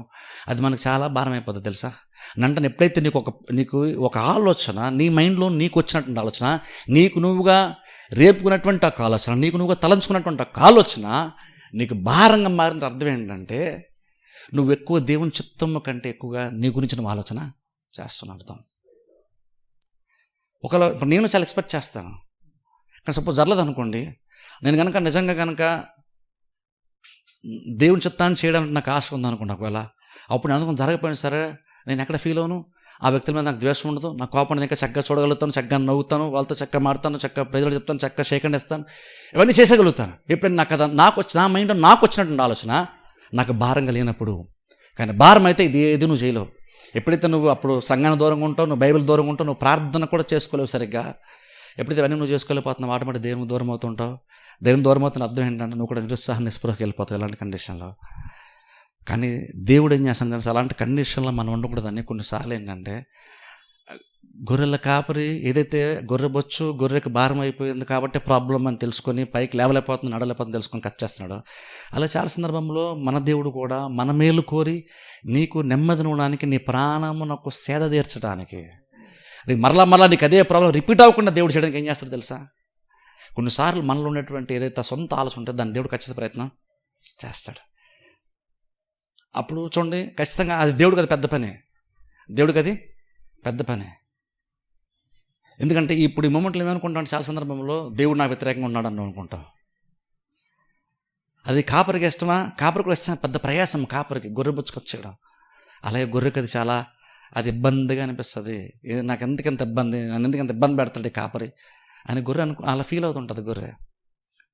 కొన్ని సందర్భంలో అలాగే దేవుడు కూడా మనల్ని మంచిగా ట్యూన్ చేసి నీకు ఇబ్బంది అనిపిస్తున్న ప్రతిదాన్ని, నీకు భారం అవుతున్న ప్రతిదాన్ని దేవుడు తీసేసే ప్రయత్నం దేవుడు చేస్తాడు. అంటే చెప్పండి, సొంత ఇష్టాన్ని సొంత చిత్తాన్ని దేవుడు తీసేసే ప్రయత్నం చేస్తాడు. అలా తీసే ప్రయత్నం దేవుడు చేసినప్పుడు కనుక మనం కనుక నిజంగా కనుక దేవుడు లోబడ్డాం అనుకోండి, ఆ లోబడుతున్నటువంటి క్రమం ఏంటంటే గొర్రెకి ఎలాగైతే గొర్రె బొచ్చు కచ్చరిస్తున్నప్పుడు దానికి ఇబ్బందిగా ఉంటుందో, అలాగే దేవుడు నిన్ను కూడా కట్ చేస్తున్నప్పుడు నీకు ఇబ్బంది ఖచ్చితంగా అది హ్యాపీగా ఉంటుందని నేను చెప్పను, కానీ అది అయిన తర్వాత నువ్వు చాలా హ్యాపీగా ఉంటావు. అది అయిపోయిన తర్వాత ఇక నీ మైండ్లో నీకు ప్రెషర్ లేదు, ఇక నీకు భారము లేదు. ఇప్పుడు చాలా సందర్భం నువ్వు అలాంటి కండిషన్లో కూడా మళ్ళీ వెళ్ళవు. ఎందుకంటే ఇప్పుడు నీ మనసు చాలా తేలిగ్గా ఉంది, నీ ప్రాణం ఇప్పుడు సేద తీరుతుంది, అంటే కంఫర్టబుల్గా ఉంది, నీ ప్రాణం హాయిగా ఉంది, ఇప్పుడు నీకు భారంగా ఉండేది ఏది లేదు. కాబట్టి నువ్వు చాలా హ్యాపీగా నువ్వు జీవితాన్ని గడుపుతావు. ఎందుకంటే చూడండి, చాలా సందర్భంలో మన ఆలోచనలు కొన్నిసార్లు మనకు చాలా భారంగా మారిపోతాయి. ఆ విషయం చాలా జాగ్రత్తగా చూసుకోండి. యాక్చువల్గా దీని గురించి ఆలోచిస్తున్నాం అనిపిస్తుంది. యాక్చువల్గా అయితే ఈ ప్రాణము ఆత్మ శరీరం గురించి కూడా గురువారాలు చెప్పాలనిపిస్తుంది యాక్చువల్. ఎందుకంటే అది కూడా చాలా ఇంపార్టెంట్, అది కూడా చాలా చాలా లోతైన విషయాలు అందులో ఉంటాయి. ఆత్మలో, ప్రాణంలో, శరీరంలో కూడా ఈ మూడు కూడా చాలా ఇంపార్టెంట్. నాట్ వీలైతే రాబోతున్న వారాలు గురువారాలు చెప్తాను ఖచ్చితంగా. మన మైండ్ అంత ఇంపార్టెంట్ మనకి. ఈ మైండ్తో నువ్వు ఆలోచించి ఇష్టపడి నిర్ణయం తీసుకుని దేవుని చిత్తాన్ని చేయొచ్చు. ఇదే మైండ్తో నీ ఇష్టం చేత నువ్వు డామినేట్ చేయబడి నీ ఇష్టాన్ని నువ్వు కోరుకొని నీ ఇష్టాన్ని బట్టి నిర్ణయం తీసుకొని దాన్ని బట్టి కూడా నువ్వు ముందుకి వెళ్ళొచ్చు. అంతా ఈ మైండ్లోనే జరుగుతుంది. యుద్ధం అంతా, పోరాటం అంతా మైండ్లోనే చాలా సందర్భాలు జరుగుతుంది. దీనికి వేరెవరో కారకులు అనుకోకండి, వేరెవరో కారకులు ఖచ్చితంగా కాదు, మనం లేవలేకపోవడానికి కారణం మనమే. మన ఆలోచన ఏదైతే మనకి బాగుందనుకుంటున్నామో అదే కొన్ని సందర్భాల్లో మనకి ఇబ్బంది అయిపోతుంది. ఏదైతే నువ్వు ఆశపడ్డావు, కొన్నిసార్లు జరిగింది, అది బాగుంది నీకు, ఇప్పుడు మళ్ళీ ఎక్కువ నువ్వు ఆశపడుతున్నావు, అది జరగదు, ఖచ్చితంగా నీకు అది భారంగానే మారిపోద్ది. అదంతా భారం అయిపోద్దని చాలా సందర్భంలో దేవుని చిత్తాన్ని కూడా మనం చేయలేని భారంగా మారిపోద్ది. అంటే అందుకనే కొన్ని సందర్భాలు నువ్వు అనుకుని జరిగినప్పుడు నువ్వు ఏం గుర్తుపెట్టావు తెలుసా, నా ఇష్టం కాదు దేవుని చిత్తమే సిద్ధించను కాక అని. మన జీవితకాలంలో ఎన్నిసార్లు మనం యాక్చువల్గా అలా ఆలోచించుకోలేదు తెలుసా. మనం ఎన్నిసార్లు మన లైఫ్లో అలా ఆలోచించుకోలేదు తెలుసా. ఎందుకంటే తన శిలువను ఎత్తుకుని నన్ను వెంబడించు అన్నాడు. అంటే నీ తరచుగా అప్పుడప్పుడు నువ్వు అలాంటి అనుభవాలు కూడా వెళ్తూ ఉంటావు. అలాంటప్పుడల్లా నువ్వు మైండ్లో నువ్వేమనుకో తెలుసా, నా చిత్తం కాదు నీ చిత్తమే సిద్ధించను కాక. అది ఏం చేస్తావు, ఎప్పుడైతే నువ్వు నీ ఇష్టాన్ని పక్కన దేవుని చిత్తాన్ని చేస్తావు అది కొంచెం కష్టమవుతుందేమో, కానీ నీకు చాలా తృప్తి ఉంటుంది, నీ ప్రాణం చాలా తేలిగ్గా ఉంటుంది తెలుసా. అందుకని పౌలు రోజు చచ్చిపోవడానికి రెడీ అయిపోయాడు. నేను రోజు చనిపోతున్నాను అన్నాడు. ఒకసారి నిజంగా ఒక మనిషి కళ్ళ ముందు చనిపోతుంటే మనకు చాలా బాధ అనిపిస్తుంది. కానీ పౌలు లోపల రోజు చనిపోతున్నాడంట. అలాగే పౌలు క్రిస్టియన్ లైఫ్ అనేది తనకు చాలా భారంగా ఉందా? ఖచ్చితంగా భారం లేదు. చాలా హ్యాపీగా జైల్లో ఉన్న హ్యాపీగా ఉంటున్నాడు. జైల్లో ఉండి మరలా చెప్పొద్దని ఆనందించి నన్ను పత్రిక రాశాడు. రోజు చచ్చిపోతున్నాడు కాబట్టి పౌలు ఏడుస్తా కూర్చోలేదు ఇంట్లో. అది ఉంది. ఇది నా ఇష్టం కాదు, నీ ఇష్టమే సిద్ధించడు అనేంతవరకే బాధ. ఒకసారి డిసిషన్ అయిపోయిన తర్వాత ఇంక బాధే ఉండదు. అందుకని యేసుక్రీస్తు కూడా చూడండి, అందుకనే కదా ఆ గెత్సేమనే తోటలో చాలా సఫర్ అయ్యారు, ఇబ్బంది పడ్డారు, వద్దనుకున్నారు. కానీ ఒకసారి డిసైడ్ అయిపోయిన తర్వాత మూడోసారి ప్రార్థన చేసేసిన తర్వాత ఇప్పుడు ఏదంటే శిష్యులతో అంటున్నారు, ఇంకెంతసేపు పడుకుంటే లేవండి వెళ్దాము, టైం దగ్గరికి వచ్చేసింది అనేసి తట్టు ఆయన తిరిగి వెళ్ళడం బైబిల్ మనం చూస్తాం. ఇప్పుడు సిలువ ఆయన ఎత్తుకుంటూ రావడం కాదు, సైనికులు ఆయన ఎత్తుకుంటూ రావడం కాదు, ఈయన వాళ్ళని ఎత్తుకుంటూ ఎదురుగా వెళ్ళడం బైబిల్ మనం చూస్తాం. ఎందుకంటే ఇప్పుడు గెత్సేమనే తోటలో క్రీస్తు డిసైడ్ చేసుకున్నాడు. ఏమని తెలుసా? నీ చిత్తమే సిద్ధించును కాక. కానీ అది ఒక్కసారి ఆటోమేటిక్గా జరిగిపోలేదు. ఆయన సైతం ప్రార్థన చేస్తున్నారు, ఆయన సైతము ఇది లేకపోతే బాగుంది అనుకున్నారు. కానీ మరలా చివరికి నీ చిత్తమే నేను చేస్తాను అని సక్సెస్ఫుల్గా గెత్సేమనే బయటకు వచ్చారు. ఇప్పుడు అదే కష్టమైంది. ఒకసారి ఆ పాయింట్కి వచ్చేసిన తర్వాత ఇంకా ఏది ఆపలేకపోయింది ఏమని చెప్తాను చేయడానికి. అంటే ఆ మూమెంట్ అనేటువంటిది ఎంత క్రిటికల్లో మన ఆత్మీయ జీవితం ఒకసారి ఆలోచించండి. ఆ మూమెంట్ అనేటువంటి మన ఆత్మీయ జీవితానికి ఎంత ఇంపార్టెంట్. చాలా సందర్భంలో గెత్సేమనే తోట లాంటి సందర్భాల్లో చాలామంది ఫెయిల్ అవుతాం. మనం అక్కడ ఏంటంటే మన ఈగో సాటిస్ఫై చేసుకుందాం అనుకుంటాం, లేదా మనం అనుకుని జరిగించుకోవాలనుకుంటాం. అలా గెత్సేమనే తోటలో బయటకు వస్తాం. బహుశా వచ్చినప్పుడు నువ్వు అనుకున్నావు కాబట్టి నీకు భారం చాలా తగ్గిపోయింది. కానీ మీకు తెలుసా, తర్వాత వెనక్కి ఆలోచిస్తుంటే మీకే చాలా బాధ అనిపిస్తుంది, అసంతృప్తి చాలా మీకు మిగిలిపోద్ది. ఎందుకంటే ఇది ఇబ్బంది అవుతుంది. ఈ కాపరి మంచి కాపరి ఏం చేస్తాం మనం అర్థం చేసుకొని మన అనవసరంగా భారముగా మారుస్తున్న ప్రతి కార్యాన్ని కాపరి కట్ చేస్తున్నాడు. ఆయన కట్ చేసేటప్పుడు దాన్ని గట్టిగా పట్టుకోవడం మానేసి వదిలేస్తే నీకు చాలా భారం నీకు తగ్గిపోద్ది. అప్పుడు నీ జీవితం చాలా తేలిక అయిపోద్ది. అప్పుడు చాలా సంతోషంగా దేవుని చిత్తాన్ని చేస్తావు, చాలా హ్యాపీగా మన ముందుకు దేవునిలో సాగుతాం. అప్పుడు వెనక్కి చూసినప్పుడు మనకి రిగ్రెట్సే ఉండవు. అప్పుడు మనకి అంటే నేను ఇలా ఉన్నాను అనవసరంగా ఆ మూమెంట్లో, అప్పుడు నేను దేవుని చిత్తాన్ని చేసేయాల్సింది అన్న బాధ మనకి యాక్చువల్గా ఉండదు. కనుక మన సొంత ఇష్టమే చాలా సందర్భంలో మనకు భారంగా ఉంటుంది. మన సొంత ఇష్టం జరిగితే మనకు చాలా ప్రాణం చాలా హాయిగా ఉంటుంది. నేను ఒక వ్యక్తి దగ్గరికి వెళ్తున్నప్పుడు ఎక్స్పెక్ట్ చేసేలేను అనుకోండి, ఎక్స్పెక్ట్ చేస్తే వెళ్తున్నాను, ఆ వ్యక్తి అది చేస్తే నాకు చాలా హ్యాపీగా ఉంటుంది. ఎంత హ్యాపీగా ఉంటుంది తెలుసా? నాకు తెలుసా ఆ మూమెంట్లో మనం భోజనం చెప్పని చాలా హ్యాపీ ఫీల్ అవుతాం. మనం ఒక చోటుకి వెళ్తున్నాం, వ్యక్తికి గౌరవించాడు అనుకోండి, చాలా హ్యాపీ ఫీల్ అవుతాం. మనం చూసి చాలా హ్యాపీ ఫీల్ అయ్యారు అనుకోండి, మనం కూడా చాలా హ్యాపీ ఫీల్ అవుతాం. ఎంత బాగా రిసీవ్ చేసుకున్నారంటాం. మంచిదే, నువ్వు మంచోడివే, వాళ్ళు మంచోళ్ళు, హ్యాపీగా జరిగింది. కానీ ప్రతిసారి అది జరగదు. అలా జరగకపోవడానికి ఎదుటోడు చెడ్డోడు అన్నాడు కాకపోవచ్చు. కొన్నిసార్లు బహుశా ఎదురు వ్యక్తి నువ్వెక్కువ ఎదురు చూస్తున్నావేమో, నువ్వెక్కువ ఆలోచన చేస్తున్నావేమో, లేదా ఎదురు వ్యక్తికి ఇంకేదో ప్రాబ్లం ఉండడం వల్ల ఆ టైంలో నువ్వు అనుకున్నది ఆయన తన నుండి చేయలేకపోయాడేమో. దీనికి బోల్డ్ కారణాలు ఉంటాయి. అందుకనే ఇప్పుడు మనం అర్థం చేసుకోవచ్చు, చాలా సందర్భాల్లో మన నిరుత్సాహానికి బేసిక్ కారణం ప్రాబ్లం ఎక్కడో మనకు అర్థమైపోతుంది. అదేంటంటే మనం ఎక్కువ ఎక్స్పెక్ట్ చేస్తాం చాలా సందర్భంలో. దానికి ఆన్సర్ కూడా ఇక్కడే ఉంది, కాపరి దగ్గర ఆన్సర్ ఉంది. అలా మనం నిరుత్సాహానికి గురైనప్పుడు కాపరుడు ఎంత మంచోడంటే మనల్ని ఎంకరేజ్ చేసి అన్నీ సెట్ అయిపోతాయి, అన్నీ బాగానే ఉంటాయి. నువ్వు ఫస్ట్ ఆఫ్ ఆల్ ఇందులో నువ్వు బయటకు వచ్చాయనే కాపరు మనల్ని పైకి తీసుకునే ప్రయత్నం చేస్తాడు. కానీ ప్రాబ్లం చేసి ఎంత భారం అయిపోద్ది అంటే కొన్ని సందర్భాల్లో నీకు నువ్వుగా లేసుకోవడం రాలేవు. అప్పుడు కాపరి నువ్వు ఈ మూమెంట్ లెగలేవు, కానీ తర్వాత ఎప్పటికైనా సరే మరలా నువ్వు దేవుళ్ళు సాగుతావని అర్థమవుతుంది. కాబట్టి కొన్నిసార్లు ఆయన కూడా తన భుజం మీద నిన్ను వేసుకొని మందులోని తీసుకొచ్చి ఈ కాపరి కలుపుతున్నాడు. అక్కడ కూడా నువ్వు మందులోనికి ఎలా చేర్చబడ్డావు, నీకు నువ్వుగా నువ్వు రాలేదు. యాక్చువల్ కాపరి మోసుకొని తీసుకొచ్చాడు. నీకు నువ్వు వచ్చేంత సత్తువ బలం నీ కాళ్ళకి ఆ మూమెంట్ యాక్చువల్గా అయితే లేదు. కాపరి మోసుకుంటూ తీసుకొచ్చి మందులో మరలా నిన్ను కలిపాడు. ఆ తర్వాత మందులో పెట్టిన తర్వాత మరలా అలాంటిది రిపీట్ అవ్వకుండా ఏమేమి చేయాలో కాపరి అవన్నీ చేస్తూనే వస్తున్నాడు. ఎందుకని మనకు సుఖాన్ని ఇవ్వడానికి, మనకు నెమ్మది ఇవ్వడానికి, మన ప్రాణం నాకు ఆయన హాయిని ఇవ్వడానికి, సేద తీర్చడానికి కారణం ఆయన చేస్తాడు. అది కొంచెం అన్కంఫర్టబుల్ ఉండొచ్చు, కానీ లోబడ్డమంటే మాత్రం ఆ తర్వాత ఎంత తెలుసా, మన ప్రాణం చాలా హాయిగా ఉంటుంది. ఎంత హాయిగా ఉంటుందంటే నీకు ఏ ప్రాబ్లం సరే నీ హృదయంలో చాలా నెమ్మదిగా ఉంటుంది, చాలా పీస్ ఆఫ్ మైండ్ ఉంటుంది, చాలా హ్యాపీగా ఉంటావు. ఇది అర్థం చేసుకున్నావు అనుకోండి, ఒక వ్యక్తి గౌరవించలేదని నువ్వేం ఫీల్ అవ్వవు, ఒక వ్యక్తి ఇబ్బంది పెట్టాడని నువ్వేం ఫీల్ అవ్వవు. యేసుక్రీస్తు మరి ఎలా క్షమించాలనుకుంటున్నారు? తను కొట్టేటువంటి వాళ్ళని చూసి, తన గెడ్డం లాగేటువంటి వాళ్ళని చూసి, తన అవమానపరిచే వాళ్ళని చూసి, మొక్క మీద ఉమ్మేసే వాళ్ళని చూసి ఆయన అంత కంఫర్ట్ ఎలా ఉన్నారు? దేవాదేవుడు అయ్యి ఉండి మాట సెలవిస్తే సముద్రం ఆగిపోయినటువంటి కెపాసిటీ ఉన్నటువంటి యేసుక్రీస్తు ఎలా భరించాలనుకుంటారు? అవన్నీ ఎంత ఎక్కువ బలం ఉందో తగ్గించుకోవడం అంత కష్టం. అలాంటి ఆయన సర్వాధికారం ఉండి కూడా ఇంకను అంత ఓపికగా ఉండాలంటే తన సొంత ఇష్టాన్ని ఎంత పక్కన పెట్టాలో ఆలోచించండి. అలాంటి సందర్భాల్లోనే కాదు, కొన్ని కొన్ని సందర్భాల్లో ఆయన రాజుగా చేసేద్దామని కూడా ప్రజలు రెడీ అయిపోతున్నప్పుడు కూడా ఆయన దూరంగా పారిపోవడం బైబిల్ మనం చూస్తాం. ఆయన రాజుగా చేద్దామంటే కూడా దూరంగా పారిపోయి, ఎందుకని అది బాగుంటుంది. ప్రజలకి నాయకుడిగా ఉంటున్నాం, లీడర్గా ఉంటున్నాం, చాలా బాగుంటుంది. కానీ దేవుని చిత్తం కంటే ఇది తక్కువ స్థాయే. నీకు హ్యాపీనెస్ బాగుంటుంది, ఎమోషనల్గా బాగుంటుంది. కానీ దేవుడు ఆశించినటువంటి అన్ని నామముల కంటే పై నామం స్థాయితో పోల్చుకుంటే ఇది చాలా చిన్నది. ఇది ఇన్స్టెంట్ గ్రాటిఫికేషన్ అంటుంది. అంటే ఇప్పటికి వెంటనే నీకు వచ్చేసేటువంటి ఒక సంతోషం ఇది. కానీ ఇక్కడ నువ్వు కనుక తట్టుకుని నిలబడి కష్టమని నిలబడితే తర్వాత అన్ని నామల కంటే పై నామ దేవుడు నీకు ఇస్తాడు. ప్రతి మోకాలు లొంగుతుంది, ప్రతి నాలుగు నేను ఒప్పుకుంటుంది. క్రీస్తు దాన్ని చూశారు, కానీ ప్రజలను రాజుగా చేద్దాం అనుకుంటున్నారు, వీళ్ళకి నేనేంటో అర్థమైంది అని. అలాగా అప్పటికప్పుడు తాత్కాలికంగా వచ్చేటువంటి దానికోసం ఆయన లొంగిపోలేదు. ఆయన తర్వాత వచ్చేటువంటి కార్యం కొరకు ఆయన వెయిట్ చేశారు. నాలుగు పైన వచ్చింది. ఎగ్జాక్ట్ అలాగనే మనము కూడా అదే ఆయన వెంబడించడం అదే మార్గంలో మనం కూడా వెళ్తున్నాం. అంటే బేసిక్గా క్రీస్తుకి మనకి దారి ఒకటే. ఆయన ఏ దారితే గెస్సెమనే తోట దారించుకుని చివరికి ఆ పొజిషన్కి వెళ్ళారో అలా ఆ స్థితిలోకి వచ్చారో మనది అంతే. అందుకనే క్రిస్టియన్ లైఫ్లో ఇలాంటి చిన్న చిన్న నిరుత్సాహాలు నిస్పృహలు వచ్చినప్పుడు వెనకబడిపోవద్దు, నిరుత్సాహపడద్దు. కాపరినాడు, కాపరి చూస్తే కాపరి చెప్పింది కనుక నువ్వు చేస్తే, కాపరి ఎలా ఉండమని అలా ఉండగలిగితే నీ ప్రాణం నాకు సేద తీరుస్తాడు. అది ఆయన తీరుస్తాడు, నీకు నువ్వుగా రాదు. ఇక్కడ చాలా సందర్భంలో డిసప్పాయింట్మెంట్స్ వస్తాయి, డిప్రెషన్స్ వస్తాయి.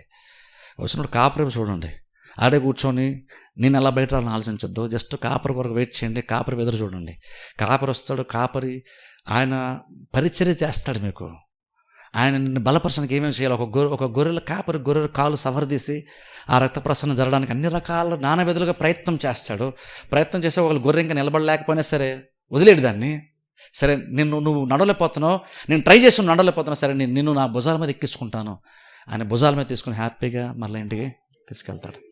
నువ్వు డిసప్పాయింట్ ఉన్నప్పుడు క్రీస్తు ఫీల్ అవుతాడు. కానీ నువ్వు మరలా అందరూ బయటకు వచ్చేటువంటి మూమెంట్ వచ్చినప్పుడు దేవుడు చాలా హ్యాపీ ఫీల్ అవుతున్నాడు.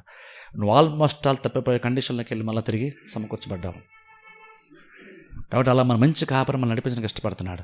అందుకంటే చూడండి, అందరికంటే ఎక్కువ ఈ కాపరిని మనం నమ్మాలి. నీ ప్రాణం హాయిగా ఉండాలంటే ఎవరు మనుషుల దగ్గరికి వెళ్ళొద్దు. వాళ్ళ వల్ల నీకు తృప్తి రాదు, దేని వల్ల మనకు తృప్తి వస్తుంది. ఈ కాపరి అర్థం చేసుకున్నంతగా ఎవరు మనల్ని అర్థం చేసుకోరు. అలాంటి మంచి కాపరి మనకు ఉన్నాడు. అందులో ఏ ప్రాబ్లం వచ్చినా సరే, ఏ ఇబ్బంది వచ్చినా సరే దేవుని దగ్గరికి వచ్చేద్దాం మనం. ఈయన మన గురించి బాగా అర్థం చేసుకుంటాడు. నీకు ఆత్మకి, ప్రాణం నాకు, శరీరం నాకు ఏం కావాలి అన్నీ చూసుకునేంత మంచి కాపరి. నిన్ను ఈ కాపరి కంటే బెటర్గా ఎవరు అర్థం చేసుకోలేరు. అంత మంచి కాపరిని మనం కలిగి ఉన్నాం. అది అర్థం చేసుకొని ప్రాబ్లం వచ్చినప్పుడు కాపరి దూరంగా వెళ్ళొద్దు. ఒకరిని వెళ్ళలేకపోతే కాపరి వచ్చారు, వెయిట్ చేయి, కేకలు వేయు. కాపరిని స్వరాన్ని వింటాడు, వస్తాడు, నీకు పరిచయం చేస్తాడు. నువ్వు ఇంకా లేవలేన బలహీనంగా ఉంటే నిన్ను మోసుకొని తీసుకొస్తాడు ఆయనే. ఎంత మంచిగా ప్రొఫెసర్ ఆలోచించండి. ఇక్కడ మనం జస్ట్ గొర్రెల కాపరిని మాట్లాడదు, మనం దేవుని గురించి మాట్లాడుతున్నాం. మనం గొర్రెలుగా ఎగ్జాక్ట్ ఆయన కూడా మన అలా మోసుకొని వస్తాడు సంతోషంగా. నిన్ను భరించడానికి పెద్ద ఇబ్బంది ఏమీ కాదు. నువ్వు నడవలేకపోతున్నావు, నీకు ఎంత మేత పెట్టాను, నేను ఎంత కష్టపడ్డాను, నువ్వు నడవలేకపోతున్నావు ఏంటి, ఎంతకాలం వెళ్ళగానే సనుక్కోటిది కాపరి. నువ్వు నడవలేకపోతే, నిలబడలేకపోతే భుజాల మీద ఎక్కించుకొని, భుజాల మీద వేసుకొని తీసుకొస్తున్నాడు. నేను కాపరి గురించి చెప్పట్లేదు, గొర్రెల గురించి మాట్లాడలేదు, దేవుని గురించి మాట్లాడుతున్నాను. ఆయన మళ్ళీ అలాగున్నా నడిపిస్తాడు. అంత మంచి కాపరి మన ప్రాణానికి సేద తీరుస్తాడు. మనసుకి ఇబ్బంది అనిపించినప్పుడు, బాధ అనిపించినప్పుడు దేవుని దగ్గరికి వచ్చేయండి. ఆయన అర్థం చేసుకుంటాడు, ఆయన మీ ప్రాణ తృప్తిని ఇస్తాడు. ప్రార్థన చేసి అందరి తల వంచకాలు మూసుకోండి.